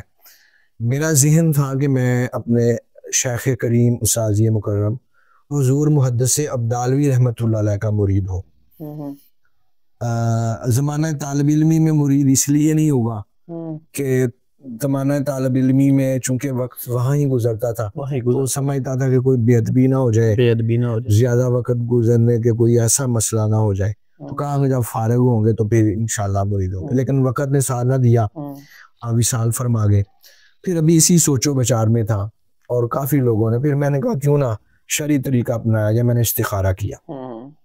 نے استخارہ کیا تو استخارے کے اندر قبلہ والد گرامی رحمۃ اللہ علیہ جو ہے ان کی طرف اشارہ ہوا کہ وہ مجھے کچھ روٹی کے ٹکڑے دے رہے ہیں کھانے کے لیے. اچھا جی. تو پھر ایک والد صاحب کو بھی ان دنوں میں آئی, وہ کہتے ہیں کہ میں مدینہ شریف میں ہوں اور وہاں مٹھائی تقسیم ہو رہی ہے, اور وہ مٹھائی میں نے آپ کو دی ہے. ان کو نہیں پتا تھا کہ میں نے استخارہ کیا ہے. تو یہ دونوں خوابیں میں نے ملائیں اور میں نے پھر فیصلہ کیا کہ اشارہ ہے کہ حق بھی یہی تھا. کیا بات. اگر آپ کا والد ہے, آپ کا معلم بھی ہے, آپ کا مربی بھی ہے, آپ کا محسن بھی ہے اور متقی بھی ہے, شریعت کا پابند بھی ہے, سب سے بڑی تو بات, پھر وہ سب سے زیادہ وہ حقدار ہیں کہ آپ اس کے دستے بیعت ہو. ماشاءاللہ. تو والد صاحب کے پھر میں دستے بیعت ہوا. تو اس کے بعد ہمارا سب سے پہلا درس بخاری, یعنی جو دورہ حدیث کے بعد ہوتا ہے نا, وہ ہم نے جامعہ باب العلم میں کروایا. تو وہاں ہمارے استاذ مکرم حضور چاند پیر سرکار آپ تشریف لائے, تو انہوں نے ہمارا کام دیکھا. میں پہلے بھی خبریں پہنچتی رہتی تھی, پھر اس وقت انہوں نے اس پروگرام میں کہا کہ آپ کی جزا تو اللہ تعالیٰ کے پاس ہے, لیکن ہمارے پاس ایک امانت ہے بزرگوں کی, وہ ہم آپ کو دیتے ہیں, خلافت. کیا بات. انہوں نے پھر اپنے سلسلہ قادریہ میں, ویسے تو چاروں سلاسل ہیں اور بالخصوص سلسلہ قادریہ میں انہوں نے اپنی خلافت جو ہے وہ عطا فرمائی, اور پھر حکمن فرمایا کہ آپ اس کو آگے لے کے چلیں. تو یہ ذرا تھوڑا سا پل صراط بھی ہے, اور جس طرح ایک بنا ہوا ہے ماحول ہمارا, تو وہ تھوڑا سا ڈر لگتا تھا اور تھوڑا سا, لیکن انہوں نے حکمن فرمایا. ہماری وہاں تربیتی نشست ہوتی ہے باقاعدہ 2-3 ماہ بعد, تو اس میں آپ نے حکمن فرمایا کہ یہ آپ کی ڈیوٹی ہے. اس طرح آپ ظاہری علم تقسیم کر رہے ہیں تو آپ روحانی اور باطنی فیض بھی تقسیم کریں. تو یہ ایک ڈیوٹی سمجھتے ہوئے اور حکم نامہ سمجھتے ہوئے یہ سلسلہ بھی ہم آگے لے کے چل رہے ہیں. ماشاءاللہ, بہت بہت شکریہ آپ کے ٹائم کا, آپ نے ٹائم جو ہے وہ عنایت فرمایا. تو اسی طریقے سے جو ہماری پوڈ کاسٹ کا جو وقت ہے وہ اپنے اختتام کو پہنچتا ہے. انشاءاللہ کسی اور دن ایک نئی پوڈ کاسٹ کے ساتھ پھر سے علامہ صاحب کی بارگاہ میں پیش ہوں گے نئے سوالات کے ساتھ. تب تک کے لیے اللہ حافظ.